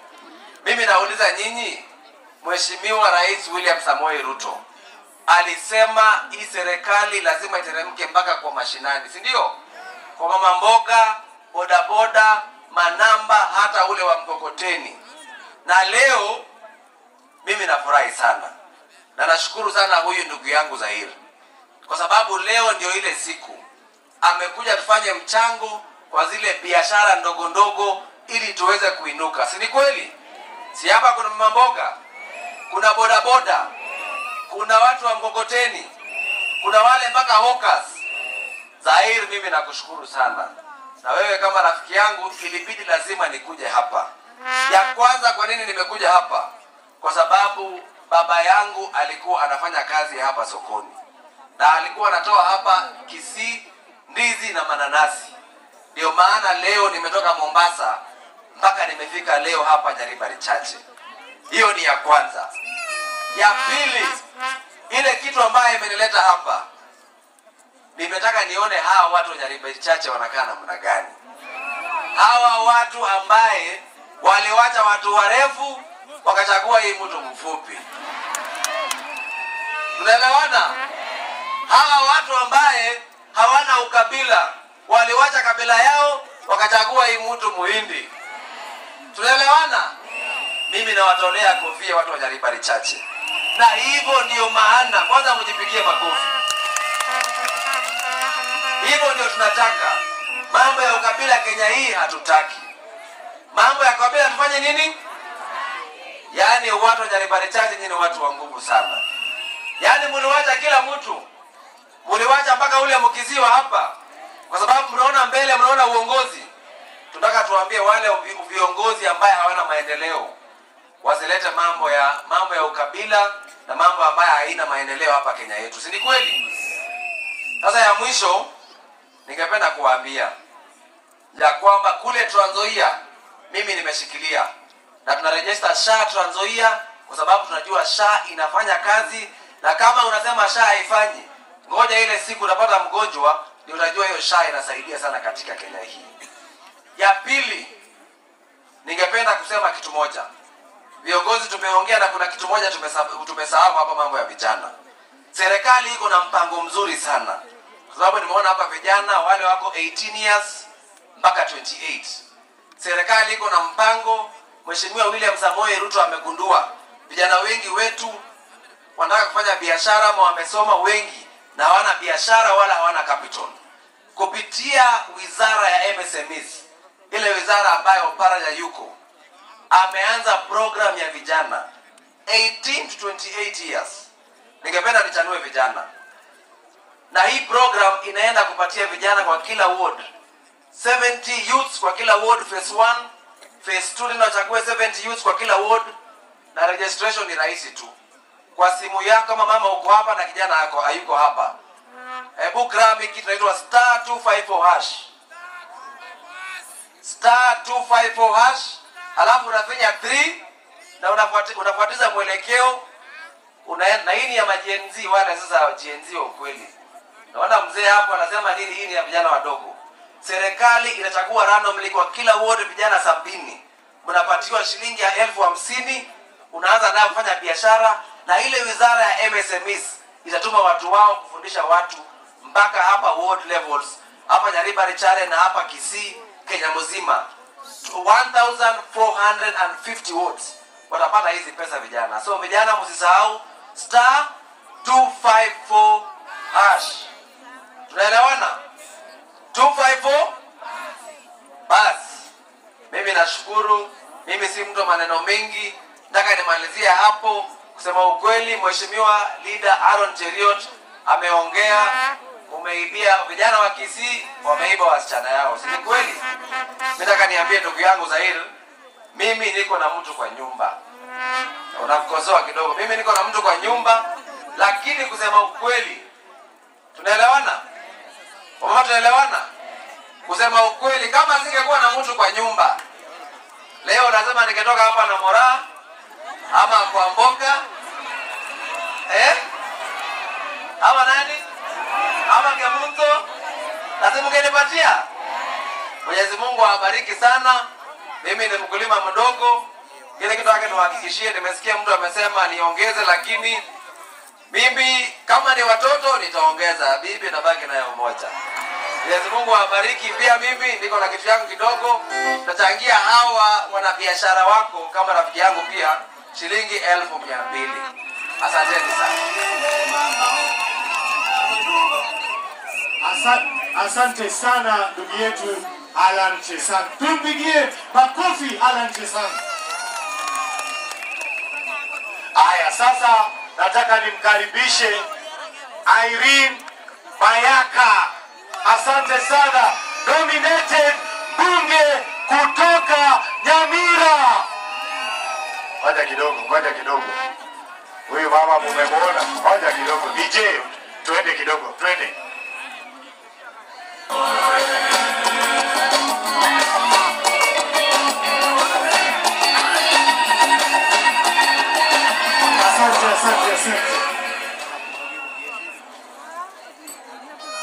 Asante sana. Abantu ba Nyamira, Nyamira, Nyantrago. God is good and all the time. Pramwaigu Jengo Nyamira, West Mogirango, Bogichora. Nimefurahi sana Wochaiga Nyantrago. Ozahiro yonomo sani onesana. Abate nkoro ndabu mune rangi ya tao. Mama ite rangi ya tao. Umonto mia sana. Sasa hii Nyanturago, siku ile nilikuwa mtoto mdogo, umonto naro okoro kujona risi. Igarenja hotera igoro ya Elicha Mongare. chisuti. Chisuti nchiro. Ngeye mongira ngenero Nyamira. Na ochire iga. Sasa Tuko kore siasa ya maendeleo. Kwa hivyo sisi tuko katika ile team ya broad based. Team gani? Oyo Zairo ino. Kwanza wacha niongeze ile mastaka yenye Nyakundi amewaambia. Zahir torase committee yemo ekoro ku regional integration. Gawo chontebi mwesh wacha nikimbie pale treasury nifuate mambo ya Nyaribari chache. Alafu nitakuja baadaye. Anafanya vizuri kweli? Mnakubali makosa yake? Kwa hivyo aendelee. Zaire akae kwa serikali ama atoke? Akae kwa serikali ama atoke? Na sisi wengine kutoka hapa Gusii, mnataka tukae kwa serikali tuendelee kupigania maneno ya Gusii koseto ruororo. Tobere abu. Na nitora make sure chipara cha Gusii chiachire taigo. Estima ya achire taigo. Okoba, some parts of this country abantu babate electricity up to 80%. Igabu si tobate 55%. Togo ikanentu igabu. Igotonya kama ngombeye. Kosetonye tigera abande. Barenga bagote batoka ngombeye. Barenga bagote batoka ngombeye. Barenga bagote batigasonya go support William Samoei Ruto une president ya Kenya. Ngandore. Omaitawa taba media maroche. Ikatobaro kimuna Gusii induna bangaini. Taigo. Gusino mongaini gosetari mongaini. Iko irana Nyamira nkimoda etente bya bantu ba Nyamira. Batebyo mo Gusino monto mongaini. Taigo. Naenda ntori koru serikali ntori gotigera onde no torabu. Ono gingokora maete gari Nyamira. Toko nyomu igari Nyamira. Mobata abantu iganira nena wara usoito. Koseche berega. Alafu mocha Nyamira munga kere kura ya women rep taibo. Toichera ine. Aya inga ama kwa yeye baba salamu ya abantu ba Nyamira. Diamono sana Nyasaya basesenie na inche komenta chisiringie beronge sano. Ere biyago sere bobe. Asante sana Nyasaya basesenie. Asante sana. Sasa nataka nimkaribishe leader wa bunge Mheshimiwa Kimani Ichung'wah. Tupigie makofi. Tupigie makofi. DJ.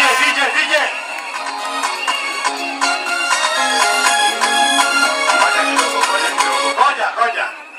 Unajua mimi naogopa, sitaki kuleta mchezo kwa mdosi wangu wa bunge. Kwa hivyo leo saa hii nitacheza vibaya kidogo ndio yeye apite. Sawa sawa? Haya DJ.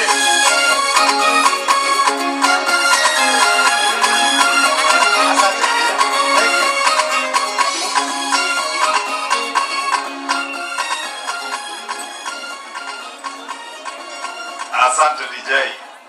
Abantu baitu Nyanzura go Mbuyamore naende. Muko salama? Asante, mimi nashukuru hasa mbunge wetu Mheshimiwa Zahir, sababu vile amesema tunafanya kazi naye huko bunge. Mimi sio mdosi yake, mimi ni comrade ama colleague wake huko bungeni. Lakini kama iko uchaguzi, mulichagua kiongozi, ni uchaguzi uliopita wa 2022. Sababu huyo Zahir wakati alichaguliwa akaingia bunge, tukamuona ni kijana mwenye bidii sana. Simesikia hata Chezanga akisema muliacha wengine warefu mkachagua mfupi, lakini ni mfupi, anaona na kuangalia kazi ya watu wa hapa vilivyo. Na nashukuru sababu wakati alichaguliwa tukamweka kwa kamati ya barabara. Hata mimi mwenyewe nikitaka kutengeneza barabara huko kwetu, yule mtu naambia niangalilie mambo yangu hapo ya barabara kwa komiti ni huyu mbunge wenyu Zahir. Na mnajua vile vile mambo yenyu ya hapa hajaacha nyuma. Mnajua rais alikuja akawaahidi barabara hii ya hapa Birongo kuja hapa Nyandurago, na huyu Zahir amefanya bidii, amesukuma rais hiyo barabara ya kutoka Birongo kuja hapa Nyandurago, barabara ambayo itagharimu shilingi bilioni 3 is already advertised, na hivi karibuni award ikipeanwa. Simuliona wa Chinese walikuwa hapa juzi kukagua contractors wa Chinese.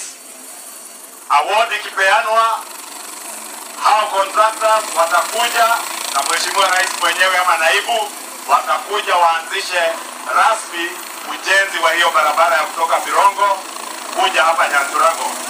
Kuna ile ingine pia ya Keumbu kwenda Ibeno, hiyo pia mheshimiwa Zahir amesukumana nayo kabisa, pamoja na ile ya Kigati kwenda mpaka Mariba. Hizo barabara zote huyu mheshimiwa Zahir amesukumana nazo na anatufanyia kazi nzuri sana, sio tu kwa watu wa hii constituency, hata pia kwa taifa la Kenya. Ndio nimewaambia safari hii mlipita mtihani kwa uchaguzi, mtaanguka mtihani siku nyingine.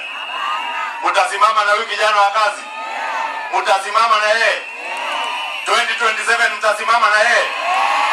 Mmesema akae kwa serikali ya Kenya kwanza, aendeshe kazi ya barabara, aendelee. Mnakumbuka pia rais akiwa deputy president, huyu Zahir akiwa kijana tu wa mtaani alileta rais hapa akawaahidi mambo ya KMTC, na wakati amechaguliwa tulisukumana naye bunge. Najua ameweka milioni 20 ya ile KMTC ambayo rais aliwaanzishia, na najua anapambana kupitia kwa KMTC huko Nairobi. Hiyo KMTC itawekwa pia equipment ya karibu milioni 117 ili KMTC yenyu iwe functional na isaidie watu wa hapa na Kisii County kwa jumla. Na sio hayo tu, huyu Zahir pia wametembea na rais. Mnajua ni rafiki ya rais, amepambana akasumbua rais sana, wakatembea nje ya nchi wakatafuta pesa karibu shilingi bilioni 4.7 4.7 billion ya kujenga a cancer center ambayo mnajua inaendelea hapa Kisii. Huyo kijana ni bidii, sio bidii? Ni mtu wa bidii. Na sio hiyo tu, nyinyi mnajua hapa nyuma ya hema hapa Nyandurago siko soko inaendelea hapo. Birongo iko soko, Keumbu iko soko, Ogoracho iko soko, Kiogoro iko soko. Hizo ni soko ngapi? Soko hii constituency, ikiwemo baadhi ya masoko zingine ambazo zitajengwa hapa Kisii.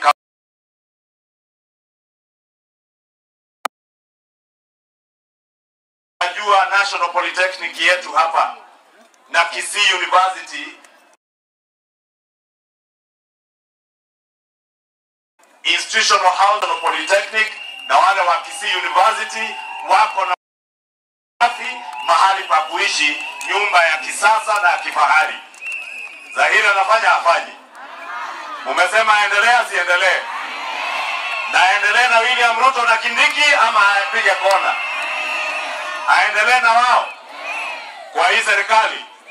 Na mimi nataka nimshukuru Zahir pamoja na viongozi wengine hawa wabunge wenyu wa Kisii na Nyamira ambao wote tumejumuika nao hapa, sababu hawa ni viongozi ambao wameangalia mambo na maslahi ya wananchi waliowachagua, na wakasema hawatakubali kuingizwa kwa siasa za ukabila, hawatakubali kuingizwa kwa siasa za uchochezi, siasa za chuki, zile siasa mnaona zinaendelea mahali pengine za uchochezi, za chuki, za migawanyiko na ukabila, siasa za hasira na makasiriko mingi.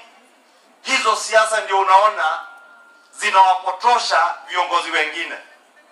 Nyinyi mmejionea jana kwa runinga, mbunge mwenye amechaguliwa anapanga njama ya vile atajiteka nyara ili aseme ametekwa nyara sijui na nani ama nani,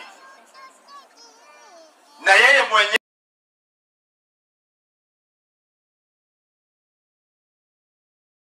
ameenda kulala kwa hoteli, anatoka kwa hoteli anaenda kulala kwa shamba la kahawa, analarua nguo zake, anasema ameteswa.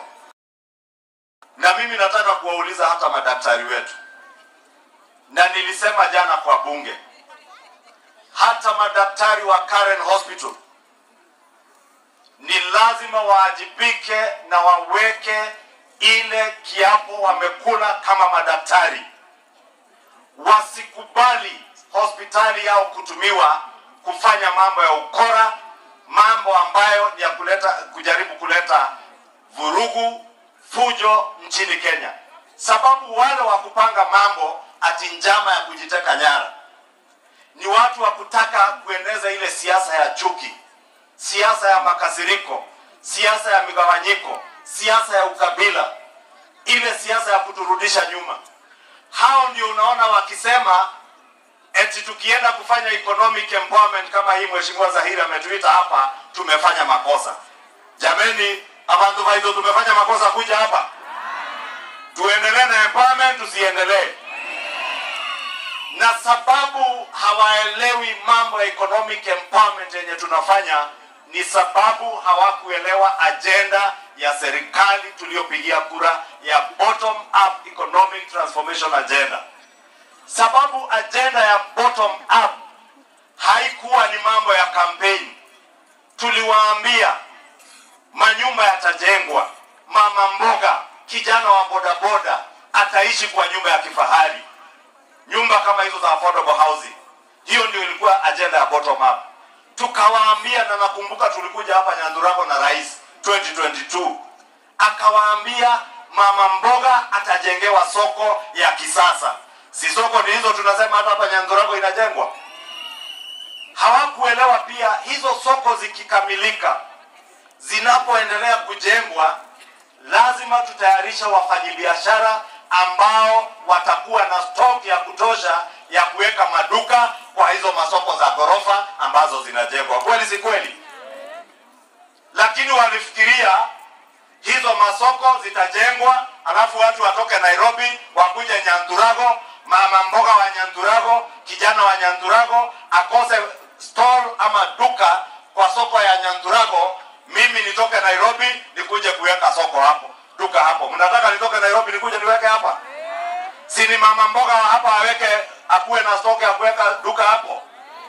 Hiyo ndio sababu tumekuja hapa leo, na ndio sababu tunazunguka Kenya mzima, kila mahali soko zinajengwa, tukifanya economic empowerment ili tuhakikishe wa mama mboga ambao wako hizo sehemu, vijana wenye wako hizo sehemu ambao ni wachuuzi wadogo wadogo, wamepata pesa kwa group zao zaidi, waongezee stock so that they become shop and stall owners, because that was a bottom-up economic transformation agenda that we sold to the people of Kenya.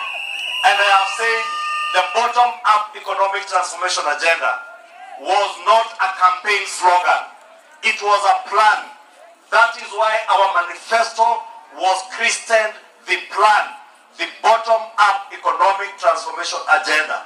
And we were deliberate on construction of markets and also empowering our small-scale traders, our mama mbogas, our boda riders, our hawkers, to empower them to have adequate resources and adequate capital so that they become stall and shop owners who will own shops and stalls in the markets that we are building. Kwa hivyo wale mnasikia na uchochezi huko Nairobi, wao ndio wanachochea, wakiona Kimani Ichung'wah Kiambu, wamuone Nyeri, wanasema economic empowerment inafanywa Mlima Kenya peke yake. Hapa Kisii kuna Mlima Kenya? Si tumekuja empowerment? Kesho tutakuwa huko Uriri, kesho kutwa huko Migori, kesho tuko Malaba na Mgwen Nandi, kesho kutwa iko group ingine iko Tetu Nyeri, hiyo siku ingine Meru. Hiyo kazi yote inaendelea Kenya mzima, ni mpango wa kazi ambayo tuliwaahidi, na sisi tunataka tuendelee na hiyo kazi wale wa siasa ya chuki, wale wa siasa ya uchochezi, hawa wa kujiteka nyara. Mimi nataka nikubaliane na Mheshimiwa Osoro, na nashukuru Mungu hakuna kiongozi wa hapa Kisii ama Nyamira ameshikana na hawa watu wa siasa ya uchochezi. Sababu nakubaliana na Mheshimiwa Osoro, hawa wanayefuatana hivyo wanakusanywa, wanaambiwa jiteke nyara. Mujichunge, sababu yule mtu wa roho nyeusi, yule mtu wa siasa ya ukabila, yule mtu wa siasa ya uchochezi atakuja kuwadhulumu, hata awapotezee maisha yenu, awaue ili ashinikizie polisi ama serikali. Mujichunge nyinyi ambao mnatembea na huyo mtu. Huyo mtu tuliwaambia ni roho chafu, ni roho nyeusi ya uchochezi. Mtu anaambia Wakenya eti ile maafa tulipata mwaka wa 2007 ati hiyo ilikuwa ni kama Christmas party. Wewe kama ni kiongozi unasimama kuwaambia Wakenya maafa waliopata mwaka wa 2007-2008 ati was a Christmas party, wajitayarishe mna maafa zaidi. Shame on you. You do not deserve to be a leader anywhere, leave alone in Kenya. Even in that small village of yours, you do not deserve even to be a village elder. You are a shame and an embarrassment to the people of Kenya. Ni kweli si kweli jameni? Si nyinyi wa Kisii mumejazana Kenya mzima? Kikuyu niko na jamii ya Mugusii, watu ambao tumeishi na wao. Niko na kijana anaitwa Mogaka, amekuwa jirani yangu nyumbani kijiji tangu mimi nikuwe mtoto. Mwaka wa 2007-2008 hakuna jamii haikuumia Kenya. Wakisii mliumia, hamkuumia? Mliumia. Watu wakapoteza maisha, biashara zikaharibiwa, manyumba za watu zikaharibiwa. Lakini wewe leo unasimama unatuambia ati ile ilikuwa ni dance ya Christmas party, tujitayarishe maafa zaidi mwaka wa 2027. We want to tell you, shetani wa maafa, shetani wa ukabila, shetani wa uchochezi, ashindwe asishindwe? Ashindwe asishindwe? Huyo shetani ameshindwa. Na wewe ambaye sasa hata nasikia wako na chama inaitwa The Devil Can Pretend. Simesikia hiyo chama inaitwa The Devil Can Pretend?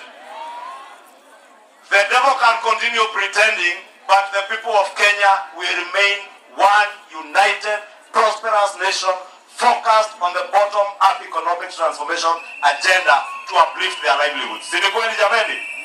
Mimi wacha nikomeshe hapo. Najua kiongozi wetu naibu wa rais karibu afike, na tutaomba msamaha wengine mkiona tukiondoka, ni sababu tuko bunge na lazima we chew gum and scale the stairs at the same time.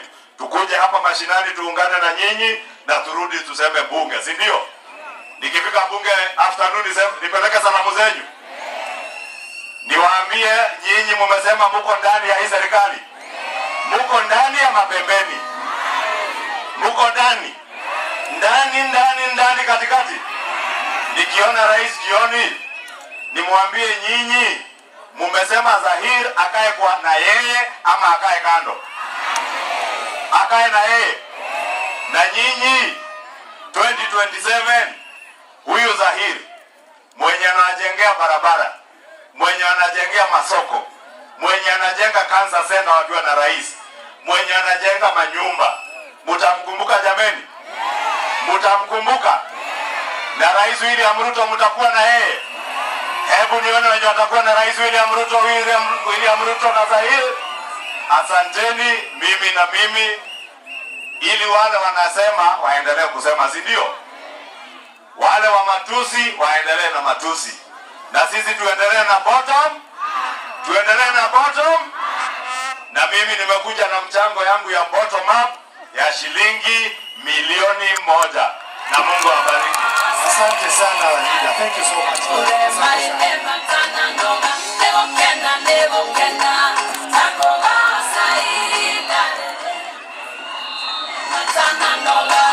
Haya, sasa nataka nimwalike dada yangu Senator Elsie Ekenyuri.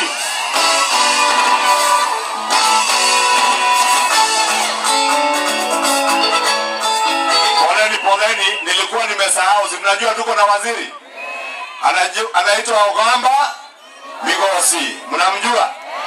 Si ni waziri wetu wa elimu, waziri wa bidii, na anafanya bidii, si ndio? Na nyinyi muna vijana na wazee na wamama wa maana sana, wanasaidiana na rais. Waziri wetu wa education, waziri Migosi, alinituma pia na shilingi 1,300.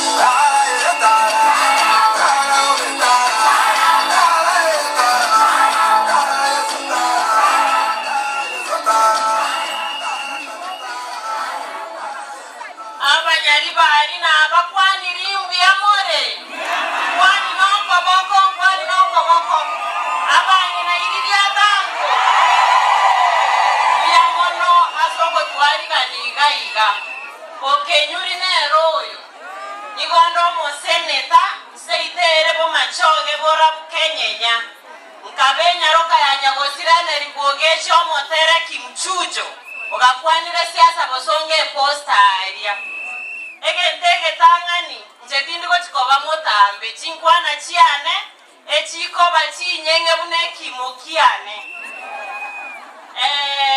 mbiamono Mheshimiwa Zahir Janda, na kushukuru sana kwa kuleta mradi huu ili akina mama na vijana hapa wafaidike, kwa sababu mimi mwenyewe nina mswada wa wachuuzi wadogo. Ni mwato mswada bwaba onchoreri abakabake abangina moligo chigo chandwa nkori gumore ginkobeka mangana yuegesa naende kero mswada yo beire lichiko emoko ne bintu bya ino motari go chandu nechi serikali chechi county ekinege nteki yabo sekebe egento gya kabere nche ninge rwete ko korega sinabara imwachorete ekyagara intubu nabagusi amagende ronaro totagete enga kyo musangerekano buno yorenge South Mugrango na rengo lakini na tometege toro kiane aso Mheshimiwa Osoro ena renga sebi karobye bunge yabanyina omochio Rwanda Kigali omo edio tigambe kama nganaya ase omongwege Swahili Wakisii ni jamii yenye bidii, na sisi kama viongozi wa eneo hili tunafaa kushirikiana ili jamii ya Wakisii ipate manufaa ya serikali hii, kwa sababu lengo kubwa kama mpiga kura yeyote ni kufanyiwa kazi na serikali walioichagua. Kwa hivyo ningewasi jamii ya Wakisii tushirikiane na viongozi ambao tuliwachagua kwa muda huu ili tukamilishe kazi ambayo ni ya muhimu zaidi. Kabla sijaketi ebakondo kanyaituga na enda senge nyaituga amanyete gotuga nkorundege toro kiane kia 100,000 elinega konye byombe kuyamona abantu bani ndaba nyari bari nimba nsefe. Asante sana, tumpigie makofi dada yetu Senator Elsie Ekenyuri. Thank you so much. Asante sana, 1,100 ya dada yetu. Sasa ngoja kidogo, nataka nimualike dada yangu, rafiki yangu. Saa ingine nikiwa ninafanya fujo hapo kwa bunge ananichuna, ananiambia wewe endea namna hii, tembea namna hii. Women rep wetu mheshimiwa kutoka Trans Nzoia, the Honorable Lilian Soi. Tupigie makofi kwa mato. Ngoja tuone pengine baba hajaolewa. Wewe ngoja. Hii mshahara ya bunge, ngoja kidogo. Mshahara ya bunge huwezi kujua inaweza kuwa namna gani. Mtu wetu wapate hapa nusu, si ndio? Twende Lilian. DJ.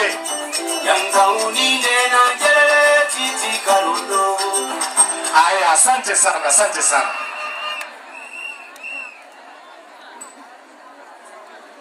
Watu wa Nyaribari chache mbea more. Mwanasema mogogete. Mogogete. Asante sana. Mimi naitwa Lilian Sioi, mama kaunti wa Trans Nzoia. Na leo nimefurahi kuja hapa kwa mwaliko wa ndugu wangu Zahiri. Zahiri Nomuya. Kabisa. Ruto Nomuya. Nadonya. Asante. Mimi nataka tu niongee kama mama na niongee mambo ya morals. Nimesikia mandugu zangu wameongea mambo ya ukabila hapa, na mimi nasema jameni, tukisema tulete ukabila Kenya, sisi kina mama tutaweza kweli? Imagine mwanaume akitoa mbegu yake, yeye inajiita jina yake. Na wewe mama ukipokea, inajiita jina yake. Kwa mfano wewe ni Mkalenjin, alafu umezaa mtoto Mkisii. Alafu ukabila ikuje wanasema kila mtu arudi kwao. Nani anaenda na mtoto? Nani ataenda na mtoto? Hii mambo ya ukabila nyinyi mnakubali? Mnakubali? Mimi nataka sisi kama kina mama tukue mbele kukashifu mambo ya ukabila. Wale viongozi ambao wanataka kutuletea mambo ya ukabila tuwakataze kabisa. Tunaelewana? Kwa sababu mimi mwenyewe ni Mkenya vile mnaniona hivi. Mimi ni Mkalenjin, nimeolewa na Muluya. Sasa hapo ndasema mimi ni kabila gani? Mimi kuanzia hapa hivi kwa shingo kurudi chini, kwa sababu ndio iko na mali ya watoto na multiplication, mimi ni Muluya. Alafu hii kichwa yangu mimi ni Mkalenjin. Kwa hivyo mimi ni Mkenya, si ndio? Na mimi najua nimesikia wakisema hapa tuko na wamama kutoka Kericho wameolewa hapa. Na pia kuna vijana kutoka hapa wameoa huko. Si ni kweli? Kwa hivyo nawaomba kina mama, mambo ya ukabila tukatae. Na mambo ya morals ya watoto wetu. Biblia ilitupa laana. Ikasema mtoto mpumbavu ni mzigo ya mama. Si ndio? Kwa hivyo leo hii sisi tukikubali watoto wetu watukosee heshima, wakosee viongozi heshima, wakosee majirani heshima. Muhenga alisema asiyefunzwa na mama yake hufunzwa na nani? Na anayejua uchungu wa mama ni nani? Kwa hivyo saa zile mama atakuwa mtoto wake anafunzwa na ulimwengu, huyo mama atakuwa anasikia kivipi? Si ni machungu ya ajabu? Kwa hivyo tuhakikishe ya kuwa hata maadili kwa watoto wetu tunayatilia maanani. Na nataka tu nimalize nikiongea mambo ya gender based violence. Wakati ule nilikuwa South Mogirango, nikauliza wamama huko kama bado wanapigwa, wakasema waliwacha. Nyinyi wa hapa Nyaribari, wazee wanawapiga? Wanawapiga? Lakini mimi nimeona kwa TV jana kuna mama ambaye alikuwa amepigwa, amekatwa na panga kwa kichwa. Nyinyi mliona? Nikajiuliza huyo mwanaume ambaye ni bwana ya huyu mama, kwani yeye alikuwa amenyimwa ile fimbo Mungu alimpa ya kupiga kina mama?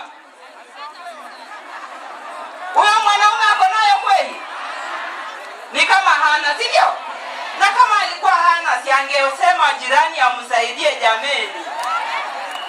Mimi nataka niseme wanaume wawache kupiga kina mama na fimbo, si ndio? Hii marungurungu wanatumia kupiga naye kina mama wawachane nayo. Watumie fimbo ambayo Mungu aliwapea. Si kweli? Tupigwe tu na hiyo fimbo na tutasikia maneno na upendo itaendelea na mambo yanakuwa mazuri. Si ndio? Kwa hayo mengi na machache, mkumbusha wazee wenu fimbo wanatakana wawapige nayo. Na nyinyi wanaume ambao mko hapa mnapiga wanawake na fimbo zingine hamkupewa na Mungu, tunasema mfanye nini? Ama tuwaombee ikatwe, si ndio? Haya sawa, Mungu amani awabariki. Asante sana. Sasa namualika. Pesa. Ngoja kidogo. Kumbe mmepiga hesabu kabisa. Umeangalia. Mnajua wageni wakienda si tuko hapa. Hapa tusongeze mbele. Leo tutamalizana. Sasa dada yetu Mheshimiwa Lilian Sioi kutoka Trans Nzoia, women rep wetu, ametupatia shilingi 50,000.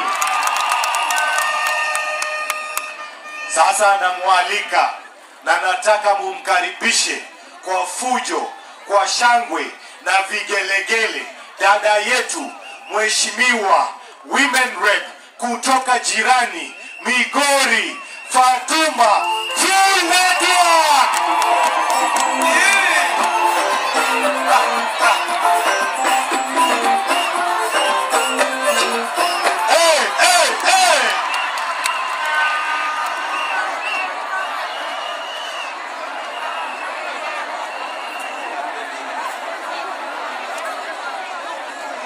Wamama hai. Buyamore. Hai, mumefurahi? Mumefurahi na nani? Na mimi. Na mumezaa vijana. Na salamu alaikum. Sasa ule takataka anasema ukabila na mimi ninalala peke yangu. Si aende huko.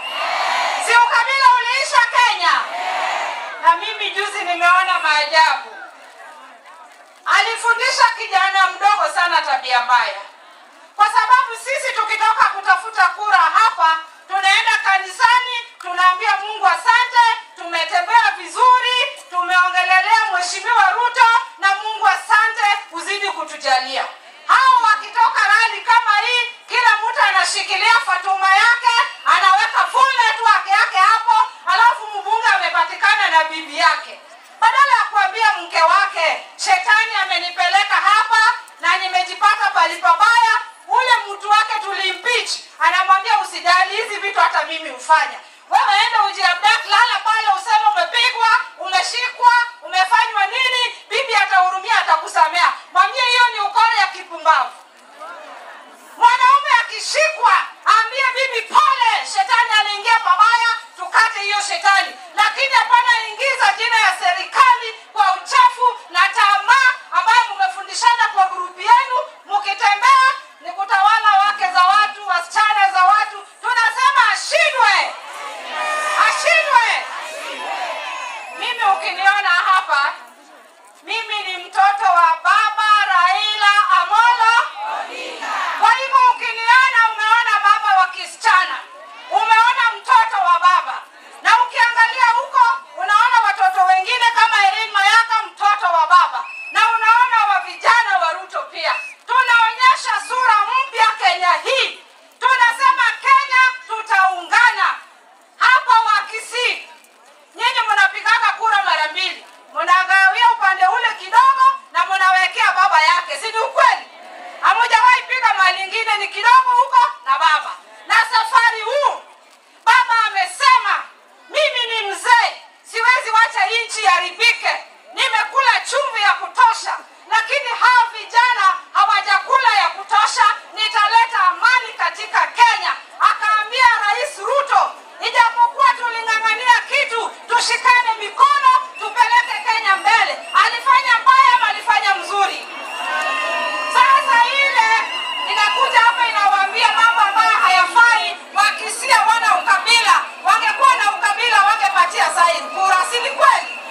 Na huyu Zaire unapomwona na hiyo fupi yake, maneno yake pia ni mafupi, kazi yake ndio kubwa, na ninamuombea kura. Naomba kwa sababu nimeomba jikoni hapa, mimi bado sina nini, simrudishie Zaire kura ya pili na mpatie Mheshimiwa Ruto kura ya pili, na mimi nibaki hapa niwapikie matoke.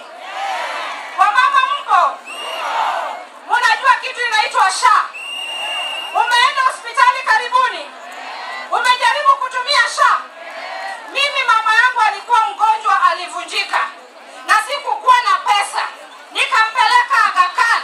Mbele ya Mwenyezi Mungu uwe shahidi yangu, na kama nimesema uongo, Mungu wangu nisifike safari yangu. Mimi nililipiwa bili ya mama yangu 1170 na kadi ya SHA. SHA inafanya haifanyi? Inafanya haifanyi? Mimi kwetu natoka Nyatike, Migori County, hatujawahi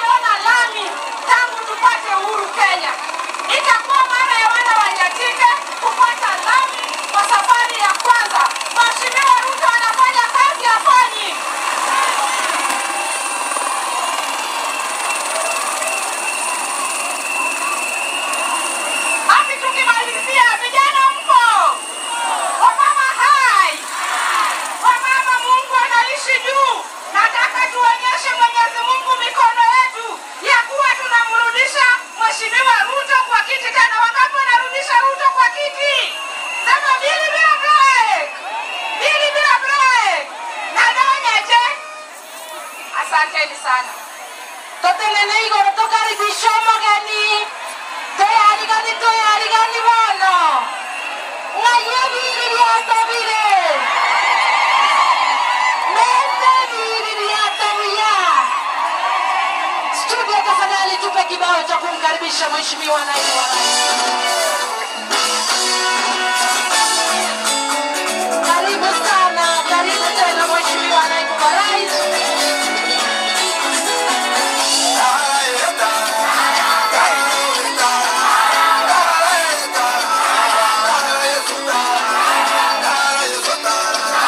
Nyoma,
Asante sana studio. Tafadhali kila mmoja tusimame juu kwa sababu ya wimbo wa taifa na wimbo wa Jumuiya ya Afrika Mashariki. Totene igoro ke maranje. Totene nekera yo mo asinge njoyo watera we national anthem. Studio tafadhali wimbo wa taifa na wimbo wa Jumuiya ya Afrika Mashariki.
Tumesimama wacha tuongozwe kwa maombi na Pastor Muruabe. Kindly Pastor Muruabe ndo siasore asobwango.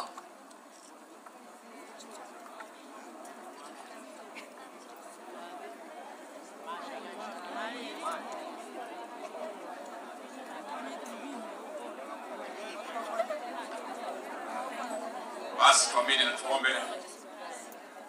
Baba, kwa jina la Yesu Kristo, tunakushukuru kwa sababu ya mkutano huu mkuu hapa Nyantrago. Tunakushukuru kwa sababu ya viongozi wetu wote na hata serikali yetu. Na tunaomba kwamba kila mtu aliye mahali hapa apokee baraka yako, na watu wetu wa Nyantrago pia wabarikiwe na ile chache. Na zaidi ya yote watakaporudi salama, jina lako litukuzwe sasa na hata milele. Kwa jina la Yesu tumeomba na kuamini. Kwa ruhusa yako Mheshimiwa Naibu wa Rais, naomba sote tuketi. Tuikaranze. Mheshimiwa Naibu wa Rais Profesa Kithure Kindiki, seneta wa Trans Nzoia pamoja na maseneta wengine wote ambao wameweza kufika, kiongozi wa wengi katika bunge letu la kitaifa, wabunge wote mliofika wakiwemo wawakilishi wa kina mama, wawakilishi wodi, viongozi wa kidini, wataalamu mbalimbali, munikubalie kwa heshima niweze kumwalika mbunge wa eneo hili aweze kutuelekeza katika kipindi hiki, lakini ngayebi ili atabiri byo mwangu ito. Asante, karibu mheshimiwa. Asante sana Your Excellency the Deputy President Professor Kithure Kindiki. Mimi kama mjumbe wa Nyaribari Chache niko na furaha sana kukushukuru kuacha kazi yako pamoja na viongozi wote ambao wamekuja kuniunga mkono katika hafla hii ya empowerment ya watu wa Nyaribari Chache. Your Excellency, thank you so much for coming to grace this occasion. Tumpigie Naibu wa Rais makofi kabisa. Mheshimiwa Naibu wa Rais, kabla nikualike, naomba nimwite dada yangu Fatuma Full Network, mbunge wetu wa women rep wa Migori, anipatie pesa yake, pesa tu. Mama wetu ametupatia shilingi 50,000.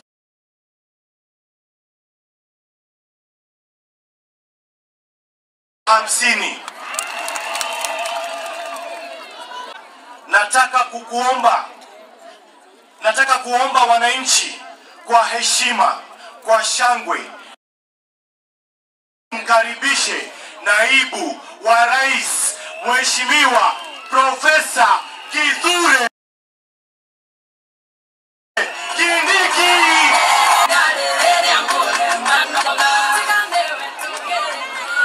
Basi Mitombo ya more. Bantu ba mitombo ya more. Ya more kae naende. Asante sana, nashukuru. Naomba tuketi. Naomba tuketi. Asanteni sana. Nimefurahi sana kufika hapa siku ya leo. Na pia nashukuru nyinyi wananchi kwa kuja kwa wingi. This mic. Bas, nimesema ya kwamba nimefurahi kufika hapa. Na washukuru pia vile mmefika hapa. Na washukuru viongozi wenzangu ambao wamekuja hapa kusimama na wanabiashara wetu wadogo wa sehemu yetu ya Nyaribari Church. Tuko hapa kwa heshima ya mbunge wenu. Tuko hapa kwa sababu tunaheshimu sana microphone. Wale wako huko hawanisikii. Si oe. Wale wako huko nyuma. Kisi oye. Nyaribari Church oye. Wale wananisikia naomba tuinue mkono. Asante. Nimesema ya kwamba tuko hapa kwa sababu ya heshima ile tuko nayo kwa watu ya Kisii, watu ya Nyaribari Church na mbunge wetu wa hapa Mheshimiwa Zair Janda ambaye ni kiongozi kijana na amefanya kazi kubwa sana, na umeona wale wabunge wote wamekuja hapa kusimama na yeye kwa sababu amejitengenezea urafiki na viongozi wa Kenya nzima kule bunge. Wapi makofi ya Zair Janda? Mutaendelea kushikilia mheshimiwa wetu Zair? Aendelea siendelee? Aendelea kusaidia wanabiashara? Aendelea kusimama na watu ya bodaboda? Zair aendelee kusimama na watu wa mama mboga na watu ya mikokoteni? Wangapi wanasema Zair aendelee jameni? Asante. Niko hapa kwa niaba ya serikali na nimetumwa na salamu na rais. Amesema amewasalamia na hivi karibuni atazuru hapa. Mmepokea salamu ya rais? Mmepokea salamu ya rais? Abarikiwe na atembee hapa. Wangapi wanasema Rais William Ruto atembee hapa? Bas, tumekuja hapa kwa sababu kazi yetu ambayo tuko nayo ya maendeleo ya taifa la Kenya bado tunaendelea nayo, na tuko na ripoti ya ile mambo ambayo tumeweza kufanya mpaka sasa na ile ambayo bado haijafanywa. Tuko hapa kuwaambia ya kwamba tutaifanya kwa sababu tuko na miaka 2.5 ya kukamilisha ile kazi ambayo imebaki. Niseme ya kwamba tunaendelea kung'ang'ana na kuimarisha uchumi wa taifa letu la Kenya. Kwa sababu mahali tulipata uchumi ilikuwa katika chumba cha mahututi.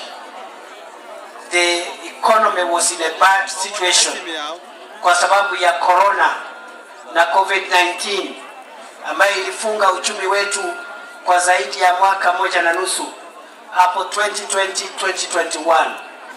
Hiyo corona ama COVID-19 vile iliharibu uchumi, ndio unaona saa ile tunapiga kura ya kuchagua rais, uchumi ulikuwa katika mahali pabaya. Lakini tumejaribu kung'ang'ana na kustawisha ama kudhibiti uchumi.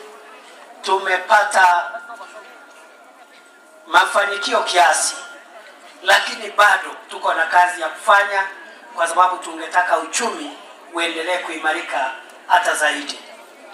Unakumbuka ya kwamba kulikuwa na yale maandamano ya unga ya 2022-2023 kwa sababu bei ilikuwa imepanda sana, ikafika 250 shillings kwa kilo 2 ya unga. Tumejaribu kudhibiti bei ya unga tukitumia fertilizer ya ruzuku ambayo imepunguzwa gharama. Ile fertilizer tulikuta ikiuzwa 7,000. Tumetumia pesa ya serikali kupunguzia wananchi bei ya hiyo fertilizer. Katika miaka miwili imepita, hiyo fertilizer tulikuwa tunaipatiana kwa wakulima kwa shilingi 2,500 badala ya 7,000. Hiyo fertilizer ya ruzuku pamoja na bidii ya wakulima pamoja na Mwenyezi Mungu kutubariki na mvua ndio imesababisha kudhibiti bei ya unga kutoka mahali ilikuwa 250 sasa iko about 150, lakini bado tunakazana kuidhibiti zaidi ndio ikuje 100 au hata chini ya shilingi 100 kwa kilo 2. Kwa hivyo kuna ile kazi tumefanya kupunguza na bado tunaendelea na hiyo kazi. Majani chai yetu mahali tulikuta sio mahali iko saa hii. Mwaka wa 2022 Kenya ilipata pesa ya kigeni bilioni 160 kutoka kwa majani chai. Mwaka uliopita, mwaka uliofuata wa 2023 ile majani chai ilikuwa imetupatia pesa ya kigeni 160 billion, ikatupatia 180 billion. Mwaka uliopita ile mapato ya kigeni kutoka majani chai ambayo ilikuwa 180 billion ikaongezeka ikakuwa 215 billion, ambayo ndio ya juu zaidi mapato ya kigeni kupitia majani chai tangu tulipoanza kukuza majani chai katika taifa letu la Kenya. We have seen foreign exchange earnings from tea move from 161 billion in 2022 to 180 billion in 2023 to 215 billion in 2024, na tunataka mwaka huu tusongeshe hiyo mapato iende juu hata zaidi. Kwa kilo moja tumekuta majani chai kwa inauzwa kwa shilingi 44, tumeizongesha kidogo imefika 64. Tungetaka kuizongesha zaidi ifike 100 na juu ili tupate guarantee minimum return. Maziwa tumekuta maziwa inanunuliwa shilingi 33, 34 kwa lita moja. Tumeisukuma sasa KCC inanunua maziwa kwa shilingi 50, na tungetaka iongezeke hata zaidi ipite hiyo 50. We are committed to bring milk prices from 33 shillings to 50 shillings as guaranteed minimum returns. Tumeshafika hapo 50, lakini hata kama tulikuwa tumesema tutafikisha 50, there is no harm in increasing that price beyond 50 shillings a liter, and we are doing our best. Ni kwa sababu gani? Ni kwa sababu wakulima wengi ama watu wengi katika taifa la Kenya, wakiwemo hapa Kisii, watu wengi wanapata mapato yao kupitia kilimo cha majani chai, cha maziwa, cha mahindi na hata kahawa. Nimesikia imeanza kukuzwa sehemu hii ya Nyamira na Kisii.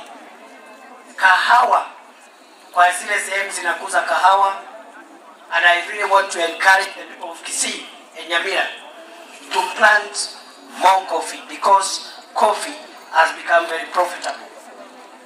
2022 kahawa ilikuwa inanunuliwa kwa mkulima shilingi 50 kwa kilo ama 60 ukiwa na bahati. Tumesongesha hiyo bei sasa. Katika sehemu ambazo zinakuza kahawa wakulima wanalipwa 120, 130, 140, 150 shillings per kilo. Ni kwa sababu kilimo ndio itasongesha nchi yetu mbele.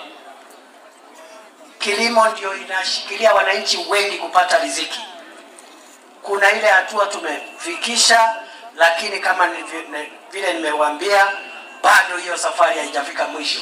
We continue to make agriculture more productive, more profitable, so that many people in Kenya can earn decent incomes and take care of their families. Vile vile, mambo ya kiuchumi ya jumla, unajua shilingi ya Kenya ilikuwa hafifu. 2022 shilingi ya Kenya ilikuwa inabadilishwa shilingi 167 kwa dola. Sasa hivi shilingi ya Kenya imepata nguvu kiasi. And for the last 1 year, exchange rate dola moja ni shilingi 128, 129. Haipiti hapo na irudi kwa ile 167 ambao tulikuta 2022 because of the effects of corona.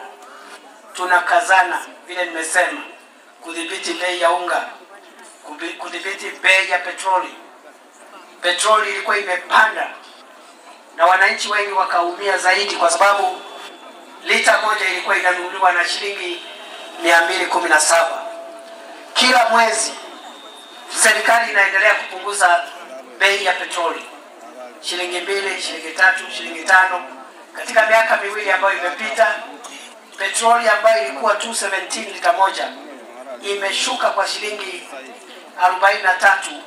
Kwa hiyo miaka miwili sasa inaenda lita moja 174, na bado tunasukumana na hiyo bei iteremke hata zaidi, ndio mwananchi apungukiwe na mzigo wa gharama ya maisha.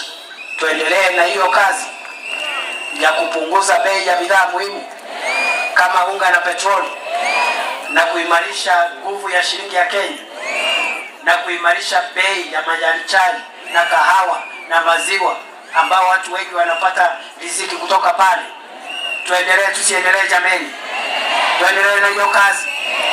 Hiyo tumefanya in 2.5 years. We have another 2.5 years to complete the journey and make the cost of living more manageable to the majority of the people of Kenya. Na ndio unaona tuko very serious. We are not available for politics and pettiness. We are very focused. Kwa sababu hiyo kazi, that is what will count at the end of the day. Hakuna kiongozi atapikwa akuliwe nyama. Kiongozi, faida ya kiongozi ni kutafutia wananchi maisha bora kuliko mahali alikuta maisha, na kuhakikisha kwamba mwananchi amepungukiwa na mzigo wa gharama ya maisha. That is our focus, and we are very, very focused. Kuna watu wanataka kutuingiza kwa siasa, tumewaambia we are not available. We are not available. We are men at work. Na iko kazi bado hatujakamilisha. We want to focus on that work. Mambo ya siasa ikifika, tutakuja kunyoroshana siku ya kampeni. Tuendelee na hiyo barabara jameni. Tuendelee na hiyo barabara. Vile vile, mnajua ya kwamba kuna sehemu zetu, nyumba zingine hazina stima bado. Tunakazana na kuhakikisha kwamba kila mwananchi amepata stima kwake.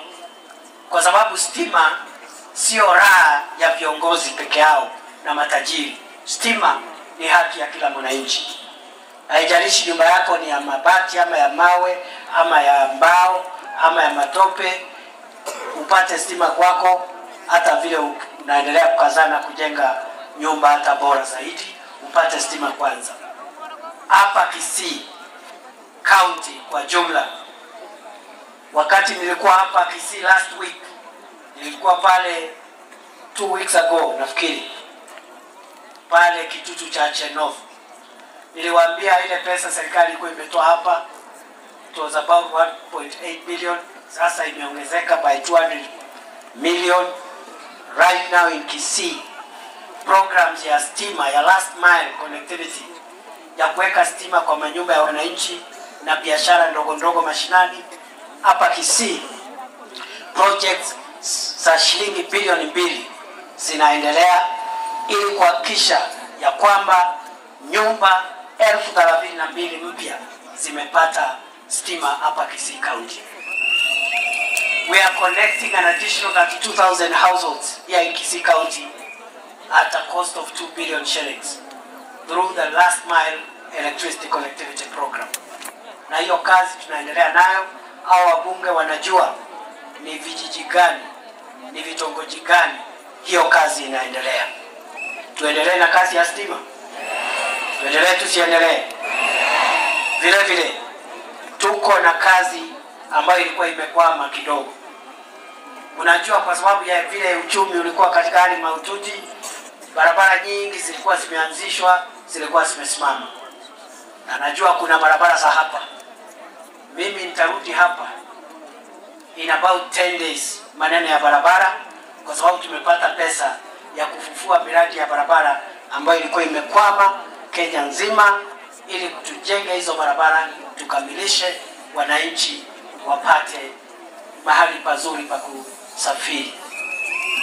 Tuendelee na hiyo kazi ya barabara, tuendelee tusiendelee? I know there are some roads in this constituency where we paid contractors, some are on the way. Wengine wanasema utungoje mvua ikauke. So I'll take about 2-3 weeks, maybe 1.5 to 2 weeks. I'll come back on the roads program for Kisii and for this constituency. Vile vile tumesema hivi ya kwamba wananchi wengi ni wanabiashara wadogo wadogo. Wale ambao sio wakulima wanafanya haso, wako na biashara kidogo kidogo huku mashinani.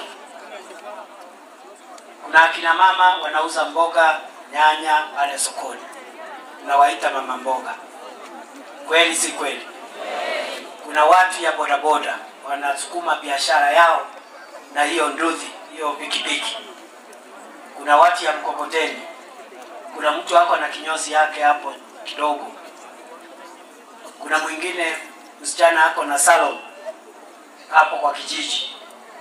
Wakati tulikuwa tunaomba kura, tulisema tutasimama na hao watu ambao ni watu kiuchumi wanahitaji msaada ili wapanue biashara zao. Na hiyo kazi tumeshaanza. Tumesema iko program inaitwa Nyota, sana sana kwa biashara za vijana. Nyota program ni program ya serikali ya Kenya ya takriban bilioni 28 kwa kila ward.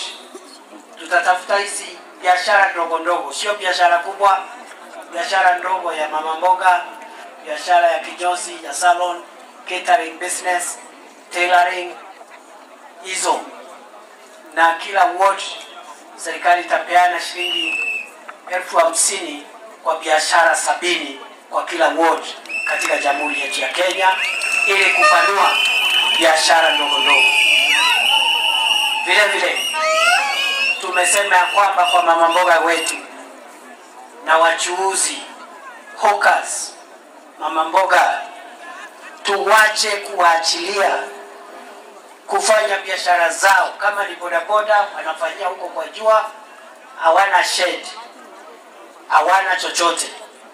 Wengine mama mboga wanauzia kule barabarani, wanapigwa na jua, wanapigwa na mvua, wanapigwa na vumbi, na wanahatarisha maisha yao kwa sababu ya magari. Ndio tumekuja na program ya national government ya kujenga masoko zaidi ya 400 katika taifa la Kenya. Already masoko 200 yanajengwa Kenya nzima. Hapa Kisii county peke yake tuko na masoko yale yanajengwa, masoko 21 katika kila constituency. Na hapa Nyaribari Chache constituency tuko na masoko zaidi ya 5 ambayo aidha yameanza kujengwa ama tumepeana kandarasi yataanza kujengwa anytime from now. Tuko na soko ya Keumbu, tuko na soko ya Nyabisabo. Hiyo Nyabisabo hiyo, unajua hiyo soko, na ile inaitwa Kiongoro, na ingine inaitwa Birongo, na ingine inaitwa Bobaracho. Hiyo masoko hiyo 5 we already have money. Na hata hapa hii area kama mnataka soko, tutaongea na mbunge, tutawajengea soko, because we have money from the housing fund to build markets for small scale traders. ndio tuwache kuumiza wananchi, wanabiashara wadogo wadogo kufanyia biashara zao kwa jua. Vile vile watoto wetu ambao wako KMTC, wale wako university including Kisii University, wale wako kwa TVET zetu, tunawajengea hostels with the same housing fund. The housing fund inatusaidia kufanya affordable housing, inatusaidia kufanya markets, na inatusaidia kufanya hostels for our students kwa TVET na university, na kujengea polisi na wale watumishi wengine wa umma manyumba, institutional housing. Kwa hivyo kwa watoto wetu hapa Kisii tumetangaza kujenga hostels ambazo itapatia wanafunzi wetu vyumba vya kulala 880 units of bed capacity for hostels. Na hiyo itagharimu serikali ya Kenya shilingi milioni 426. 4.6 million 880 bed capacity hostels for Kisii University, ndio watoto wetu wapate mahali pazuri pa kuishi. Tuendelee na hiyo kazi ya kujenga masoko, ya kujenga hostels ya watoto wetu. Tuendelee, tusiendelee jameni. Kwa hivyo we want to make sure that we transform the economy. Na leo hii tuko hapa kwa sababu tungetaka wanabiashara wadogo wadogo wafanye vikundi vyao, wafanye SACCOS, bodaboda kuwe na SACCOS, mama mboga kuwe na SACCOS, ndio msaada wa serikali uwafikie haraka na uwasaidie kupanua biashara zenu. Na vile vile tumesema tukingojea hiyo program ya serikali kama hiyo Nyota program na zile zingine ambao nimetaja, sababu tuko na nyingine inaitwa KJET, Kenya Jobs for Economic Transformation Project. Tukingojea hizo project, tumesema kama viongozi tuweke mkono wetu kusaidia hiyo vikundi vya wanabiashara wadogo wadogo wapate stock ambao wataingia nazo kwa ile markets ambao tunawajengea, wapate stock ya kupanua biashara yao. Na hata kama hii pesa labda sio mingi sana, itasaidia pakubwa ili kupunguza mzigo wa kimaisha ya wananchi wetu. Kuna watu wengi wako na madharau mengi na kiburi kwa sababu wameshiba na wako na pesa mingi. Hawaoni maana ya program kama hii. Hawajui ya kwamba yule kijana wa bodaboda ambaye anasumbuliwa na polisi wa traffic kila siku ni kwa sababu amekosa side mirror. Side mirror peke yake. Na lazima sasa polisi wamsumbue kwa sababu kama hauna side mirror unahatarisha maisha yako barabarani, unahatarisha maisha ya wale ambao ni abiria wako, unahatarisha maisha ya wale watumiaji barabara wengine. Lakini kuna vijana wengi hawezi kuafford hiyo side mirror, ndio anatembea na nduthi bila side mirror. Hii program kama itasaidia vijana wetu wa nduthi kutengeneza pikipiki na kuweka spare ambayo imepotea, iko makosa jameni? Kuna makosa? Hawa kina mama mboga hawa, akina mama wako na bidii mingi, lakini utajua ya kwamba ile bidii akina mama mboga wanafanya, ile stock wanatumia ni shilingi 5,000 ndio wanazungusha stock ya 5,000 ama 10,000. Huyo mama akipata another 10,000 kwa hiyo stock, she would have doubled business. Na hiyo kwa kina mama ni pesa mingi, itasomesha watoto na chakula itakosekana nyumbani. Sababu hao kina mama ni kama wanajua kutunza pesa kuliko sisi wanaume. Ni kweli, si kweli? Ya kina mama wanajua kumultiply pesa haraka. Ama akipata an extra 10,000 ameomoka na atakuwa mambo yake yote ya familia itafanyika. So hata sisi wanaume tujifunze kutoka kwa dada zetu na wake zetu na mama zetu jinsi ya kuongeza mapeni na kuyatumia kwa mambo ya familia. Kwa hivyo hii pesa ambayo tunawasaidia mpate ya biashara, sio ya kukula. Usipitie pale sokoni na kukunywa naye chang'aa na pombe alafu naenda nyumbani kila kitu. Na ndio tunasema uwe kwa vikundi, ndio hiyo pesa iende kwa vikundi ya kusaidia members wa hiyo vikundi. Nikimalizia niseme hivi, katika hii masoko ambayo tunajenga pia iko na sehemu ya kina mama na wachuuzi kuuzia bidhaa zao, na iko na cold room. Iko na cold room. Cold room ni barafu ya kuhifadhi ile nyanya na sukuma wiki isioze, ndio mama auze hiyo stock mpaka siku ile itaisha. Leo, kesho kutwa, kuendelea namna hiyo mpaka siku ile stock itamalizika, kwa sababu kwa sasa wale wanauzia barabarani, kama stock haijaisha hiyo inaoza, kama ni nyanya inaoza. So the market will help in preserving perishable products so that they can be sold for longer. Vile vile iko na social hall ya wale wanabiashara pale kufanya mkutano wao kama wale wanabiashara wakubwa kule Nairobi. Na pia iko na ICT hub. Every market iko na computer lab ambao tutaweka kompyuta ya serikali 100, tuweke internet ya serikali bure kwa hizo makompyuta. Vijana wetu wakati wachuuzi wanauza bidhaa yao huko chini kwa soko, wakati akina mama mboga wanauza mboga na nyanya kule juu ya hiyo soko, kila soko iko na mahabara ya kompyuta. Wale wanabiashara wanataka kufanya e-commerce ama biashara ya mtandao, waende pale watafute wateja, wauze vitu zao kupitia mtandao. Na pia kuna kazi za kimitandao za vijana wetu, ili tupunguze vijana wetu kukaa bila kazi. Hiyo ICT hubs itawasaidia kuingia pale, kutumia kompyuta ya serikali, kupitia internet ya serikali, wajitafutie kazi mtandaoni.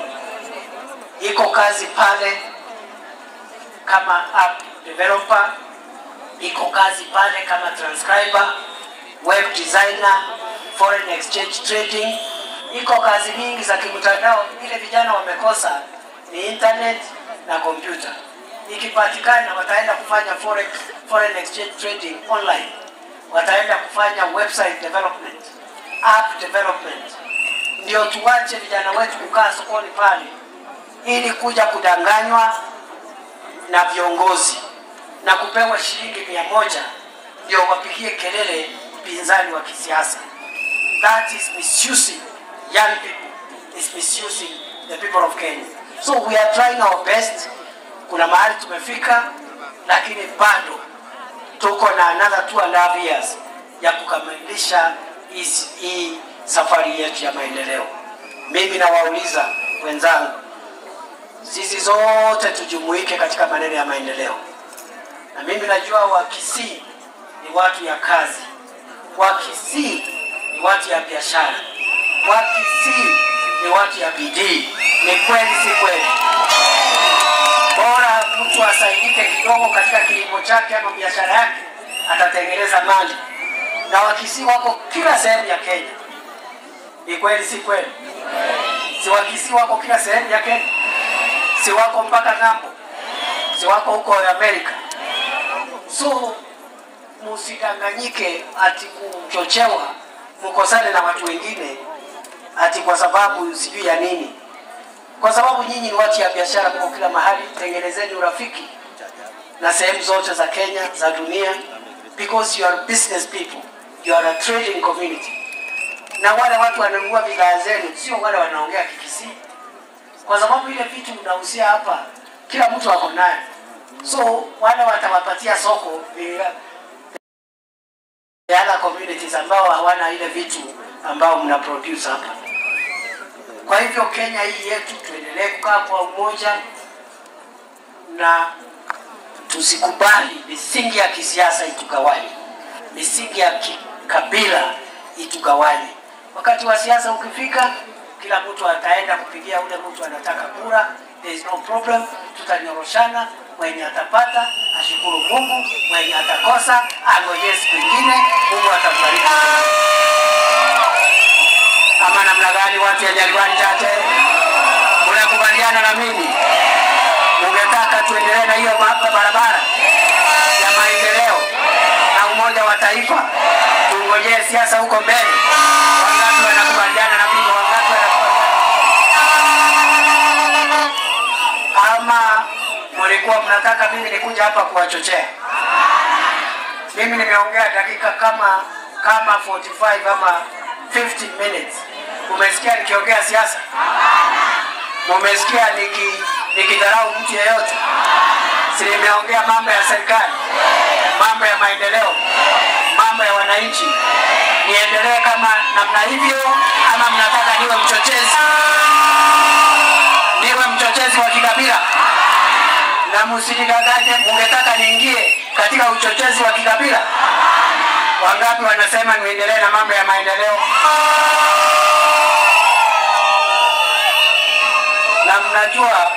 Na mnajua nyinyi wa Kisii na wa Meru, mnajua sisi ni jamii moja. Si mnajua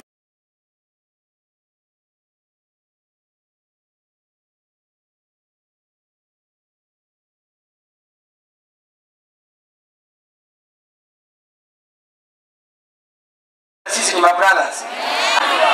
Si mnajua hiyo? Hata lugha yetu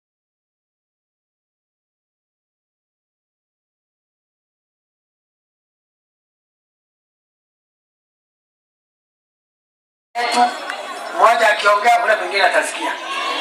Si kweli? Si alikuwa ndugu mdogo na sijui nani alitoroka mwingine. Sijui ni Wameru walitoroka Mkisii ama ni Mkisii alitoroka. Endeni mfanye research mniambie hiyo maneno. Sisi ni jamii moja. Ni kweli si kweli jameni? Unajua hapa Kisii, watu wetu hapa Kisii wanasema ati Mumeru akiwa mdogo ni Mumeru, akiwa mtu mzima ni Mkisii. Alafu kule Meru wanasema, kule Meru nao wanasema Mkisii akiwa mdogo ni Mkisii, akiwa mkubwa ni Mumeru. Sasa sijui which one is which. Kwa hivyo ndugu zangu, dada zangu, leo nimefurahi kufika hapa. Na mimi nimeletwa hapa na maneno ya maendeleo. Maendeleo yenu na mambo ya wananchi. Najua hii stadium unangojea ijengwe. Si unataka hii Nyantugo stadium hii ijengwe? Unataka ni wakutafutie pesa ya kujenga hii stadium? Nitafute pesa ya kujenga hii stadium? Wangapi wanasema tujengee vijana wetu? Sasa hiyo ndio maana ya kukuja mashinani, kwa sababu utasikia ile mahitaji wananchi wako nayo. Na mimi nikirudi Nairobi, tukiwa na Zahiri, tunaenda kutafuta pesa ya kujenga hii stadium, ndio siku ile tutakuja kampeni ya kura tuwe na kitu ya kuambia wananchi. Tuendelee namna hiyo? Tuendelee tusiendelee? Tuendelee namna hiyo? Tuwatafutie stadium, tuwatafutie barabara na market na stima, na tusimame na wanabiashara wadogo wadogo. Tuendelee namna hiyo? Wangapi wanasema tuendelee namna hiyo? Kwa hivyo mimi nitarudi hapa, rais atarudi hapa, na huko mbele tutapangana, na mimi najua hatutakosana, tutaelewana tu. Hakuna mahali tu. Hakuna mtu atatoroka mwingine. Tutatafutana mpaka tupatane, kwa sababu siasa ni kupembelezana. Ni kweli si kweli? Siasa ni kifua ama ni kupembelezana? Si ni kupembelezana? Hiyo mimi najua tutapembelezana, tutasikizana, na mimi kama naibu wa rais nitafanya juhudi zote kusaidia rais katika kazi ya kuunganisha Kenya na kazi ya kuhakikisha kila sehemu imepata maendeleo sawa na kuna watu wengine wanasema sijui wale walipiga kura wapate maendeleo ya serikali, wale hawakupigia serikali kura wasipate maendeleo. Hapana, hiyo ni kinyume na katiba. Katiba inasema ule amechaguliwa kama kiongozi ndio kiongozi wa kila mtu mpaka siku ya uchaguzi mwingine. Si Zahiri ndio mjumbe wetu? So he is our leader. President Ruto is our leader. Zahir is our MP na wale viongozi wengine. Kwa hivyo nasikia viongozi wamekuwa wamechanga. Mimi tu nataka niwapatie salamu ya rais. Amewaambia anawapenda, atatembea hapa na anatambua mahasla, anatambua watu ya bodaboda na watu ya salon na kinyozi na mkokoteni, na amesimama na nyinyi vile mnatafuta pesa ya kusaidia biashara zenu,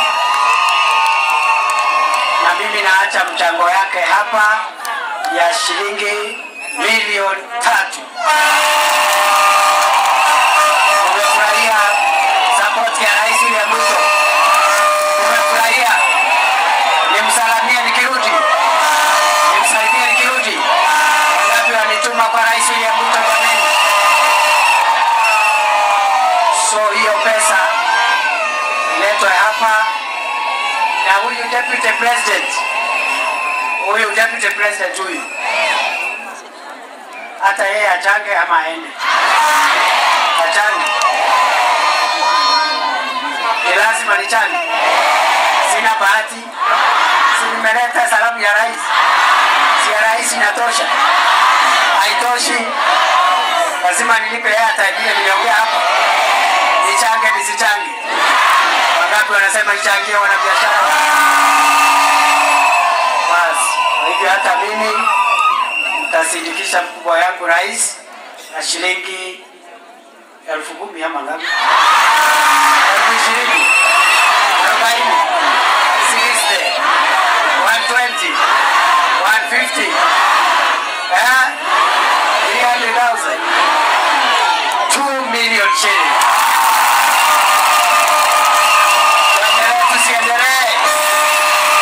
Tusiendelee. Wangapi wanasema tuendelee namna hiyo?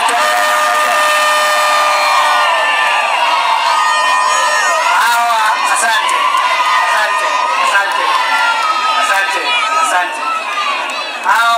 Hao viongozi walikuwa wametoa pesa yao.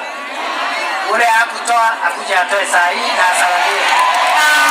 Ule hajatoa akuja hapa asalamie. Dakika moja ya salamu, dakika moja ya kutoa mchango. Wapi makofi ya hao? Kuna waheshimiwa walikuja baadaye. Tungetaka kila mheshimiwa dakika moja ya salamu, dakika moja ya pesa, ama namna gani? Deputy President ameshaongea kwa niaba ya serikali. Sasa waheshimiwa wetu, salamu dakika moja na pesa dakika moja. Wacha niite Mheshimiwa Alpha Miruka, bunge wa Boma Chache. Wapi ndugu ya Alpha Miruka jamani? Wapi ndugu ya Alpha Miruka jamani?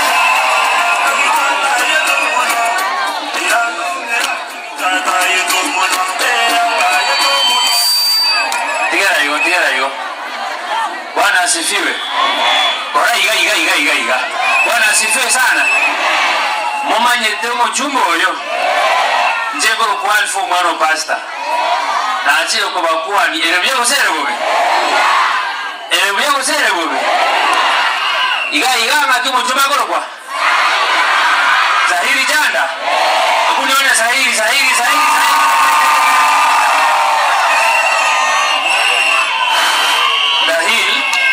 is a good guy. Zahiri is my friend. Tuachira hama tuka mange toko gichikura. Ege tieke atarabo muchumbe na ande munabo muchumbe. Baki moko mwate sumo gambi. Ngomo ya ndimone naende. Iwonsa iliweka. Ade sai rumo sanu president. Maki president kwa. William Samoei. Digamanda Ruto.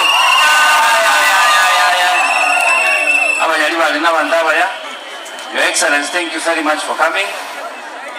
Other members of parliament wamekuja kupea sahihi support. Mungu awabariki sana. Sasa nataka niwapee mambo mawili. Jambo la kwanza, usiwahi danganywa kwamba mfumo wa SHA ufanyi kazi. Nataka ukitoka hapa kama hujaregister, enda register or register is SHA. Why? Ukiwa mgonjwa hakuna mtu atakusaidia. Mwenye nakwambia yeye hatajisaidia kivyake. Kwa hivyo wewe make sure you are registered katika mfumo wa SHA. Tuko pamoja? Namba 2, hapa Kisii tuko na housing program. Unajua hivyo? Nyumba za serikali zinajengwa hapa Kisii. Siko Masimba, siko kwangu Gembo, zitaanza Kisii, hata hapa Nyaribari zitaanza. Kwa hivyo make sure umeregister katika boma yangu ukae na nyumba. Tunaelewana? Na hiyo nyumba inataka ID yako na wewe mwenyewe. Huwezi kuwa na nyumba mbili. Kwa hivyo msidanganywe. This government is working. Elewia kwa sasa wewe. Ndio kwa hiyo wote sia. Esa ya market ndio kwa na mange ese mzee na sio kwa nini? Na nchi yangu basuku mirande 200,000. Wapi nuru ya hapa meruka jameni? Acha sasa nimuite umere wa Kisii. Dore Isaburi.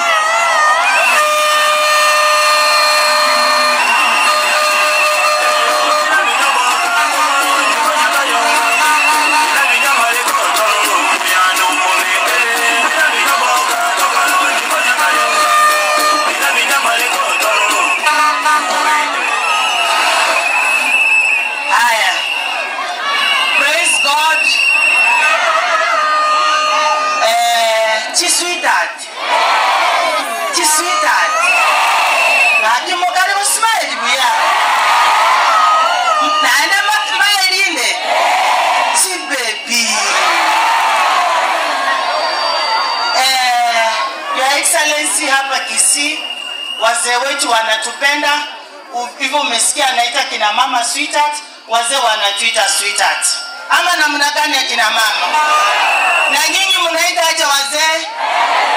Baby.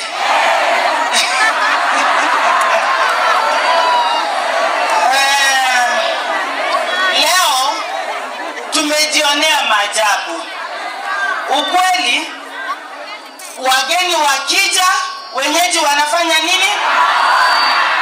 Kama hatungefurahia mjumbe wetu Zaire apange huu mkutano, wamama na wazee mungepata pesa za chama, warudi na pesa ama mupate pesa? Tulete maendeleo ama tulete propaganda? Mnataka maendeleo? Tuwafanyie maendeleo. Your Excellency, watu wetu kwanza hapa Nyaribari huwa mnaelewa umuhimu wa kukaa kwenye serikali. Uongo ama ukweli? Kwa sababu serikali ni ng'ombe ya maziwa. Mtu anafanya nini? Si ndio? Mama mtoto ukiingia hivi kwa nyumba kama ananyonya, si anafurahia? Mtoto amesema sitaki nyonyo, si tunapea mtoto? Na tusiendelee tunapea nani mwingine? Sasa mimi kama mama county nashukuru sana kwa hao wageni wetu wenye wamefika hapa, na Mungu awabariki warudi tena, kwa sababu wageni wakikuja mambo yetu inakuwa sawa sawa. Leo sitakuwa na mambo mengi, nataka wageni waongee. Mimi nitatoa mchango wangu wa 150,000. Thank you very much.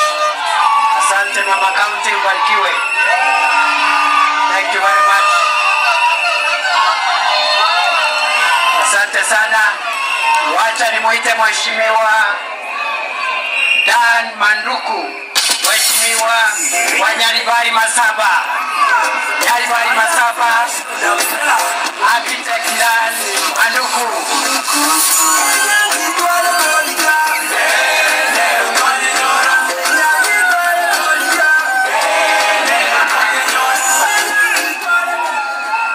Nyaribari bami ntoto kwaniga kamako mbiya mara nyaribari mbiya mara nainde ngaki maro chama ni ba chira roga abage na mago kile ogo gatara kini omo chumba we no ogo Zaire janda ndoko mara nikabele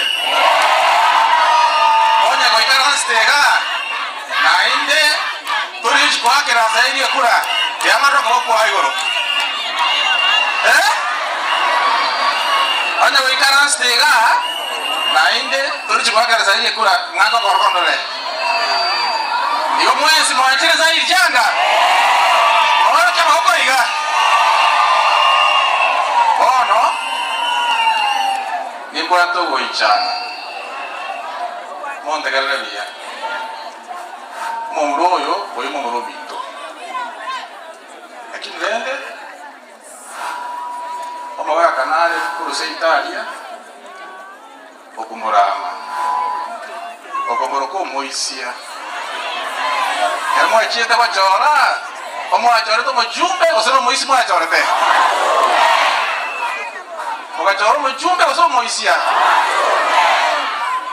ngake mode yo ngako yo akora ki abangina kura so bako yo abanga bichuya so bako yo njoma jete na roko moisia na wale ngaitata lakini ndende getodeke kaya tegasi njamo simete akora ki asike abala ibacholi akora ki asikeza ijanda asikena baraibande bachoriri engaki yanja akora ki jae akora ki Your Excellency, thank you very much for coming to Nyaribari together with other leaders. We're very happy and grateful for the efforts that the government is doing to uplift the standards of our people. And going by today's mood, our people are indeed very happy. More wakati? Wana chimeza chia nyingi ndo chia ni tarende. Niko ganda yote chia. Mbaya chimeza. Aya wana njira asirre moyo goyo. Shilingi 1,100. 100,000. Wapi makofi ya Dan Manduku. Wacha sasa nimuite Mheshimiwa Steve Mogaka, MP for West Mugirango.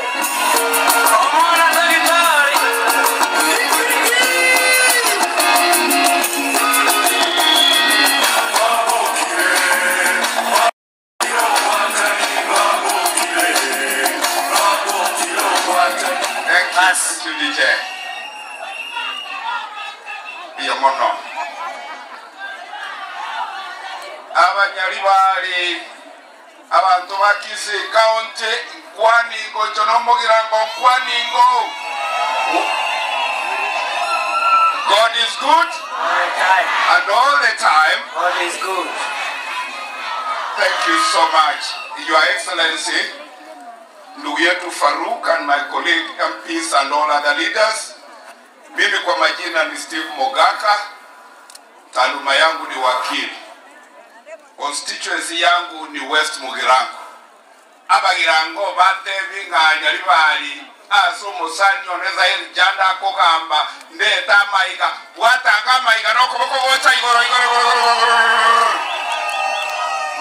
My brother Zaire, thank you for being an exemplary leader, and I've come to benchmark. I can promise you, nikirudi kule kwetu, I want to have 3 times this crowd. Abantu maragata tubuna muri. Lakini bono tigambo mwenge, tunomu wakili. Aba kusintora? Moba yetebe bayenu. Tigamba kolie interview. Onye kiabolire cherarogoro. Ayogo kerigalia. ya onye kiabu ranchera rogorona yote ligalia ndogoroko buta gose kuchera mate. Sasa leo hii wacha niseme naibu wa rais akiwa initoke. Mimi ni mjumbe nilichaguliwa kwa Jubilee. Ilikuwa Azimio. Na mimi nilipangwa na yule mtu wa kwetu alikuwa na mamlaka kubwa zaidi katika hiyo serikali. Akatuambia laini ni hii na mimi mtihifu nikafuata. Njira rugorabwa aswa kaliga tintu akanyorete. Muranjira mata akere. Igoni mwata akiria karogo kaliga njira mata. Oyo mutate njira rugoronga kitoko motebya. Arwo takorwo. Ya kiko goteberinga tikamba tebi na inoba wakiria toko soma history. Eyo yotaigwa. Gese Kenyatta akwete. Abantu boka basoire state house after Kenyatta akwete. Mbali barenge namba ibiri uno uyo. Igomo iwata history. History yate abatari still mugaka. Igoyo toro chinga ngere nero. Tigo skanga ya akeno monga kebicha chako sona iche otokenga na soira mapema. Tunakupea mheshimiwa naibu wa rais. Najua nilikuangalia kutoka nyuma nikaona uko very smart. Nikawauliza wakikuona kutoka mbele wanakuonaje, wamesema you are very smart. Hiyo ndio tulikuwa tunasema. Mungu wetu.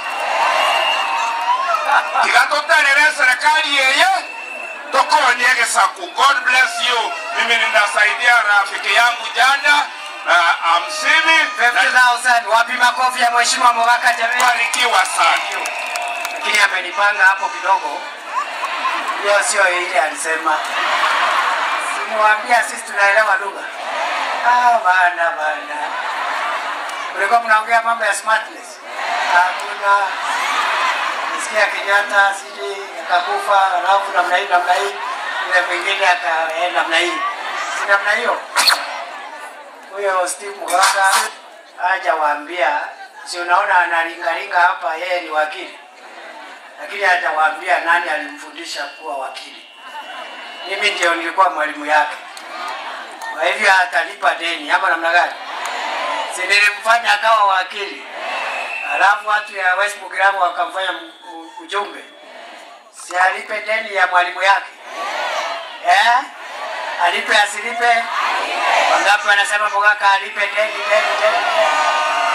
Waka wewe ushike hiyo network. Nyumba ya tent. Bas.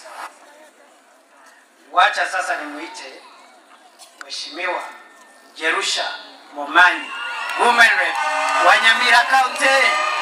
Wapi nduru ya mama jameni?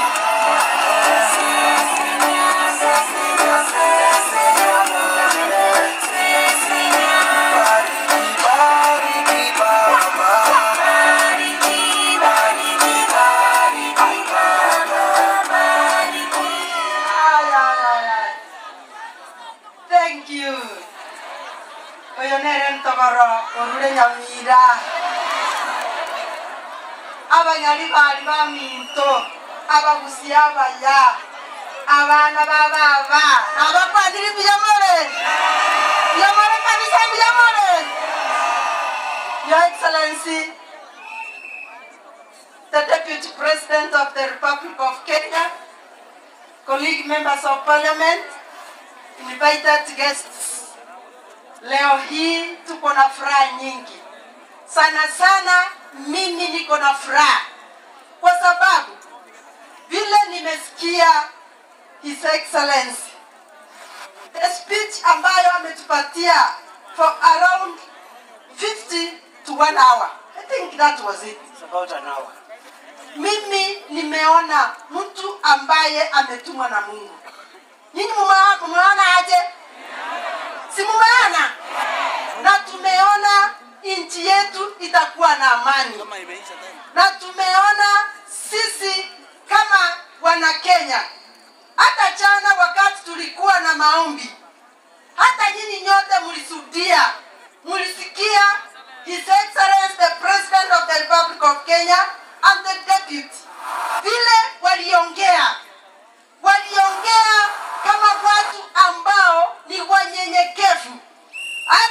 aliomba msamaha. Ayo mondara aramotania boria mabera nanye kwamba tenda mwamu nanye twale. Mboro kumwabera. Na inde nyasaye gagotebanga omuntu gakogoseire mwabere limo maragatano kabere mara 200 na netane ebere. Tari wa. Kwa hivyo kama unaona mtu mwenye amenyenyekea ni kuonyesha ya na tunasema sisi ambayo tuliwekwa katika nchi hii ambayo imekuwa na amani, hatutaki tena kusikia mambo ambayo hayaleti amani. Mira, nataka niongee na wamama. Watu waenga walinena asiyefunzwa na mamaye. Waliongea asiyefunzwa na babaye. Walisema asiyefunzwa na mamaye. Kwa hivyo akina mama tuko na jukumu, na siku moja, siku ya kiyama, Mungu atakuja kutuliza, kwa sababu sisi ndio tumepewa hiyo jukumu ya kufunza. Funzeni watoto wenu, funzeni watu wote katika hii country yetu ya kwamba sisi akina mama tunataka amani, tunataka kutembea, hatutaki kupiwa, hatutaki tupige wengine, tunataka watu watembee na amani, ndio Kenya yetu itaweza kuendelea mbele. Leo hii umeona wageni wetu wamekuja kwa sababu ya maendeleo. Na sisi ambao tulikuwa nje ya serikali tumesema lazima tukae ndani ya hii serikali ndio maendeleo ya kuja hapa kwetu Kisii. Sasa sisi ndio mlichagua. Tukikaa nje ya serikali tutapata vitu kweli? Hatutakuwa na vitu ya kuwaletea. Kwa hivyo kwa sasa tumesema tuweke siasa kando, vitu itirilike ikuje hapa kwetu Kisii, ikuje Nyamira, tupate maji, tupate stima, tupate mabarabara, watoto wetu wasome vizuri, tuwe na madarasa mazuri. Na hiyo yote inatoka kwa serikali. Kwa hivyo, Your Excellency, we want to assure you, sisi ambao tulichaguliwa kutoka eneo hili, hasa wa mama na wale wengine umeona hapa, we are ready to walk this journey. And we want to ask you, our region, our area, there are many things that we're missing. And you have promised that we're going to get. So we shall be with you. Magana italia maya. Totara na bara kuna tutonya le bintu. Ingore ga igo tari kwa kane bango. Mori ko ru bango. Totige bango ya ito siko. Na moro je muna tinda ga tia itekira ta tinda ga sina jiba sa teka. Na itu teke iga banyore bintu abantu baito banyore. Siasa ke gocha ko yaka tinga kichaye. Taibo. Ya sabe sasa ni kabisa. Wote usamereni, ando msabiri mama kauti cherusha momani, si mnajua huyu mama ndio atakuwa kama na Wanyamira ni machuzi. Mungu awabariki na asante sana. Thank you, Your Excellency. Thank you. Mama achage asichage. Mama achage asichage. Na mimi nimetaka mchango wangu wa 50,000 shillings. Wapi makofi ya mama? Wacha sasa nimuite. Unajua huyu zaidi yako na marafiki kutoka everywhere. Iko mbunge yako hapa wa kutoka Kavete kule Kiambu. Anaitwa Mheshimiwa wa Mashukuru. Wapi nduru ya Mheshimiwa wa Kavete? Mheshimiwa wa Mashukuru jameni. Basi. Asante sana Mheshimiwa Deputy President. Watu wa Kisii, Bwana asifiwe. Wainile. Iga. Haya. Niulize. Huwa mnafurahi hivyo? Mnapenda Deputy President wetu? Akuje tena na tena. Your Excellency, nataka nikushukuru kwa sababu umetembea mahali tofauti ukileta empowerment. Juzi ulikuwa pale Kabete na wamenituma nikuletee shukrani. Asante pia kwa sababu ya siku ya leo umeleta maendeleo hapa Kisii. Mnampenda? Jambo la pili, huko kwetu tunasema tutakaa ndani ya serikali. Hapa mnasema nini? Ndani. Ni wangapi watakubali tukae ndani ya serikali? Jambo la pili, nataka kuwauliza hapa, mnaingia gari ambayo iko kwa stage ama mnagojea yenye inakuja? Yenye iko wapi? Hata sisi huko kwetu tunaingia ambayo iko kwa stage. Kwa hivyo hatugojei yenye inatoka Nairobi ndio tuingie. Jambo la tatu, kwetu tunasema tunataka maendeleo, hatutaki siasa wakati huu.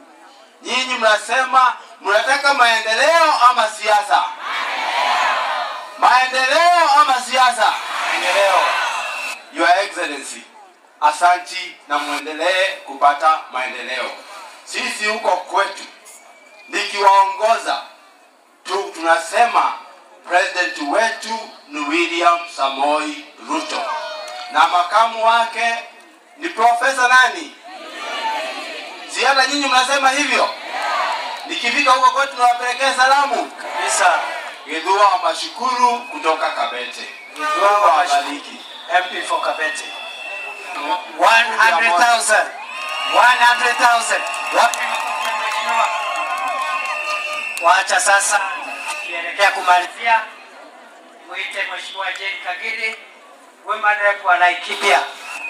Wapi nuru ya Jane Kagiri jameni? Wapi nuru ya Mheshimiwa Jane Kagiri?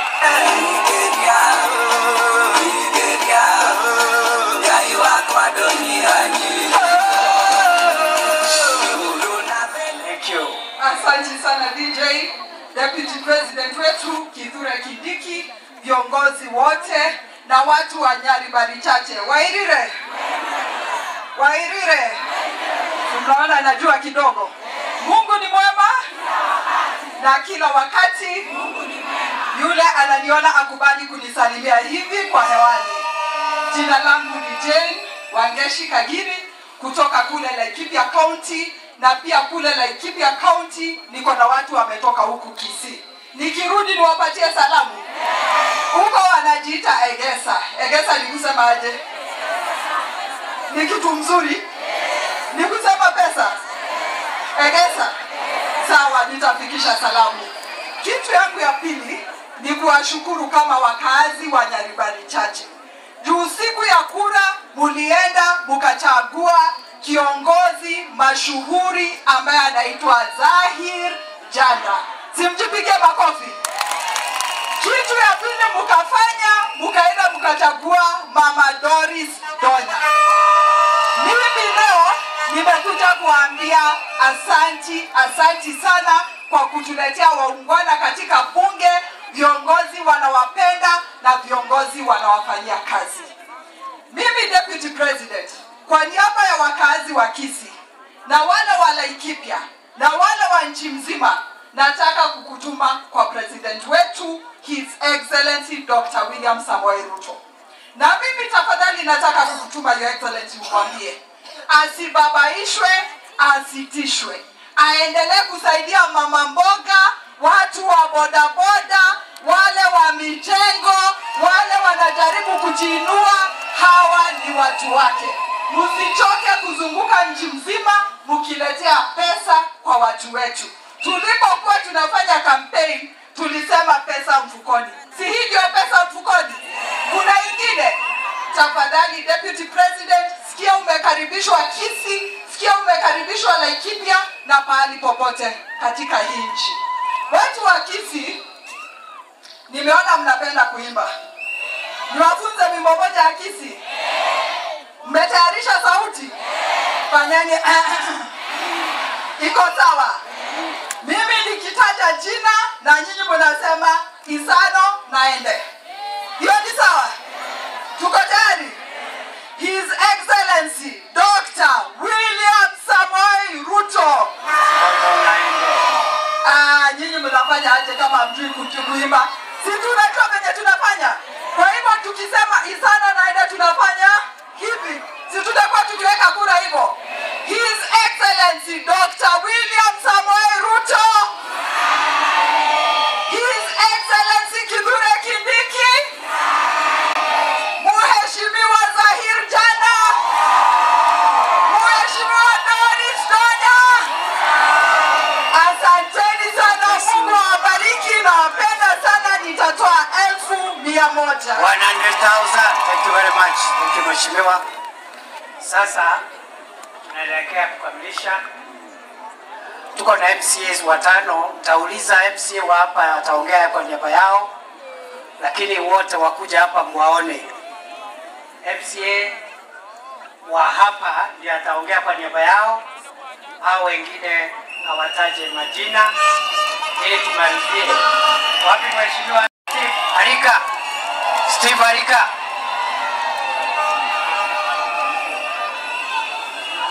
Bas, tuendelee. Bas. Yes, Mheshimiwa, endelea. Abantu baito mbiyamale. Momanyete. Akingoro kwa. Tindiro deseka moja. Abangina hi. Dolphin Bwali obwali bwali. Very good. Thank you. Thank you Mheshimiwa Bwali. God is good. All the time. All the time. God is good. Ayup Tumbo kutoka Nyamira, Nyansiongo Ward where we have a by-election. Therefore mimi natembea na hii serikali sababu vijana imepea vijana nguvu. Thank you. Well done. Abangina mbiyamale. Na batati nongoza kutigara agaiga. Sasa mleta ngoro kwenda kwamboka kwa matoga mbiyamale. Thank you. Thank you Mheshimiwa. Abantu wanito mbiyamale. Asama leta ngoro Mheshimiwa Shem kuongoza mbiyamano. Thank you very much Mheshimiwa. Abantu banyalibali hamjambo. Jambo. Abantu bamito nkwano lega banyalibali bamito. Yes. Biamono, thank you so much. Jego kuru kumosoti onko badarias ebure bingakira konoka. Jeno Monchari na ande Secretary General ya UDA County ya Kisii. Nuna bantaba ya sogoja. Your Excellency the Deputy President, you are a great man. This course that you have started to empower our people is what people have been intending to do. Iganya sango sasa ni Mungu akubariki mpaka ushangae. Thank you. Ilikuwa ninaomba kitu moja, abantu bamitobanya libali. A second. Abara ya baba itu mu moja mu kana biyoyo. Sairi chando baletira. Oletru tuko koira abantu banene kenyo baletira. Timua chamuga konde kwensia mu chongeriga. Mwacho mwana yo minoko bakonya chongeriwe. Como bwate simore. Como bwate simore musika William Ruto. Como bwate simore musika Kindiki. Abantu bamiteru n'abantu abaya. Your Excellency vile umeleta mambo mazuri hapa ya Libali chache. Mimi kwa niaba ya watu wa Bonchari ninakuomba utupangie hiki kitu. Tunashukuru sana. Thank you so much. Asante sana Mheshimiwa. Hi. Hi. Hi. Hi. Oya gonna kupita boyini was a boy. Mama hiki. Thank you so much. Na bakwani ni mwesi mbiyamole. Abangina ngoro kyoko bakoigonye moigwete buya. Njasa magete ngoro ku Purity Morakirera ko Rubonchari igone director ya Bomas of Kenya mbiyamono na ndeto support ya serikali yeye igamangana ye bipindi biribire moino gari torabitiga emyaka 8 yatigaire Murai Ruto agende gotorentera magenderero gochagusiga iga nebinde binge mbiyamono nyasaba siseni. Your Excellency, maneno yetu kama MCA tuliambia Sairi jana atakueleza. Asante. Thank you very much. Bas, wapi hiyo matoke? Ule mtu amechaguliwa na rais hapo haraka tafadhali. Dakika moja. Asante sana Mheshimiwa Naibu wa Rais. Bantu bami ndomi yamore. Wala ngoyonye wacha nako mkonye wacha nako mkonye. Abangina moro. Lero bakumu ndigato kwane. Yamono sana. Tagate kwane ngane ya moika. Na kitu abene no mogoko. Twabene no mogoko na ile gotoka tebana nyasaulia. Okonye to Mheshimiwa William Ruto akamurusiza ali akamumokerera igoro. Ebukungo teberenga uyo gweka nyasani gakoraki. Bale Enga bago tebanga William Ruto. Pia mno sana. Ndio mwadi pimo Mheshimiwa Naibu wa Rais. Mimi nimefurahi sana kwa sababu umeleta hii jambo hapa kwetu Nyaribari. Nimefurahi kumwona Mheshimiwa mbunge wangu kutoka Nyaribari Masaba na ninajua mtatuandalia jambo kama hili. Na Mheshimiwa Nyaribari Masaba, nimefurahi hata kama ulikuwa upande ule mwingine, sasa umetujoin katika kufanya maendeleo ili mambo kama haya yaje kwetu Nyaribari Masaba. Mimi ni katiba mimba wa rais na ninawaambia mno sana nyasawa senye tukaendelea kwa kutusimbia mno. Thank you very much. Iko natoa shilingi 50,000. 50,000. Cosmo sema jambo moja dakika moja. Huyo rafiki yangu anaitwa Cosmo Choi. Wapi nduru ya Cosmo Choi jameni? Thank you, Naibu wa Rais. And God willing, you're going to be our 6th President of Kenya. Kwa majaliwa yake Mwenyezi Mungu. Kazi mo baby, kazi mo easy, kazi. Mwanaume kamili, mwanaume tosha, mimi Cosmo Choi. Hiyo ndio my motto before niongee. Nataka kuwashukuru na ngoma teo ando bami ndaba Nyaribari. Ama liga mange kwa basimbi amore. Kwa basoro barumba kwa tibobunge. Ikayo mabungo basiara ruchibesa. Ika asirete. Imoyale. Okay. Lakini sitaongea mingi sababu naona kila mtu anataka kuongea. Nataka kutoa shukrani Deputy President wetu. Umefanya kazi, umetembea, umeunganisha Kenya. Wewe ni mwanaume haki ya Mungu. Sitaki kuongea vile sana. Let me approve the message. Kazimo. Keep Chumba Choi mwenyewe. I approve this message 100%. Ndani mpaka ile. Thank you very much. Pesa. Ametupa shilingi 20,000. 20,000 wapi makofi ya Cosmo Choi? Yes, sema jambo ndugu. Aya. Abantu bamitombo ya mole. Ona achira na magana abere. Your Excellency, you allow me to speak on those. One, huyu jamaa kuja Saidi kuja. Huyu jamaa, Your Excellency, tulipigana vita kutafuta ikiti. Akanishinda.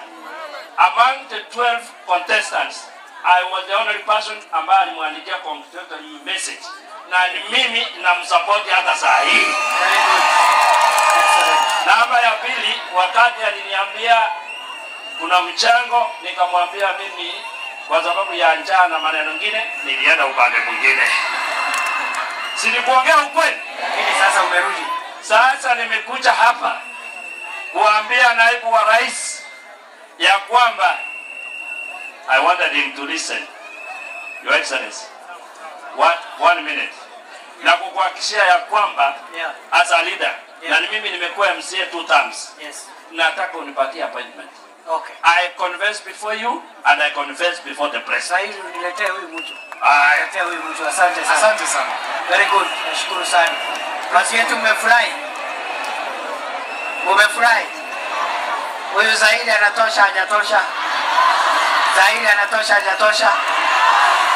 Aendelee namna hiyo. Kuwatafutia mali. Kuwatafutia maendeleo. Wapa nione wale wana support Zaidi hapa. Zaidi.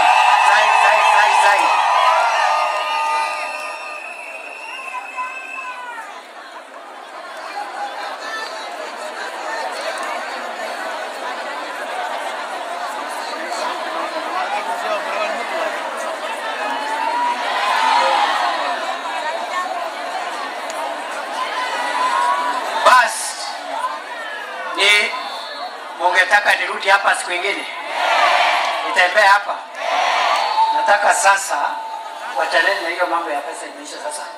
Nataka sasa tusimame kwa wimbo wa taifa na pia mlitume na salamu. I also want to take a salute from you guys. Yaani mnakutanga kwa wiki hivi jamani. Siku hata nimeangalia pande imejaa. Huku kumejaa. Hey. So, watu wetu ya Nyaribari chache, mimi nimefurahi sana. Mimi vile mmenialika hapa nitarudi. Na just so that I repeat again. Saa hii sio wakati ya kampeni. Siku ya kampeni itafika, na ile itasaidia wale ambao wanatafuta viti. Ni ile kazi ambao watakuwa wanafanyia wananchi, ile kazi itakuwa imefanyika. Kwa hivyo mimi nawasihi muendelee kusupport viongozi wenu, muendelee kusupport rais na MP wetu hapa, MP wetu na viongozi wote ambao wamechagua wawafanyie kazi. Sasa nataka mnitume na salamu ya president, kwa sababu president hayuko hapa, lakini si umeona amesimama na sisi jameni. Nisalamie rais. Wacha nione kwa mkono wale wanasema tusalamie rais. Na mimi mungetaka nirudi hapa tena. Wacha nione salamu wale wanasema nirudi. Very good, asanteni sana. Wacha tumalizie kwa wimbo wa taifa.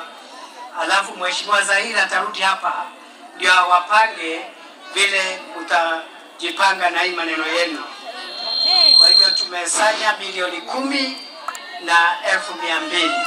10 million 200. Wapi makofi ya Zaira Janda? Wacha nione wale wamefurahi na kazi ya Zaira Janda.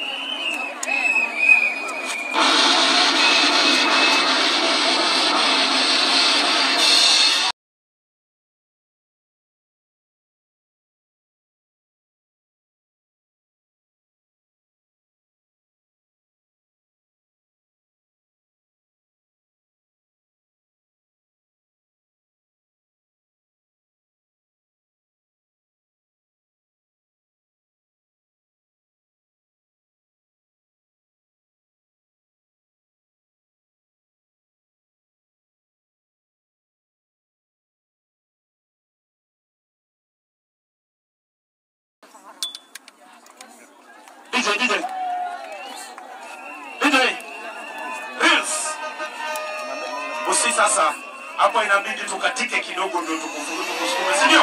Weka iga.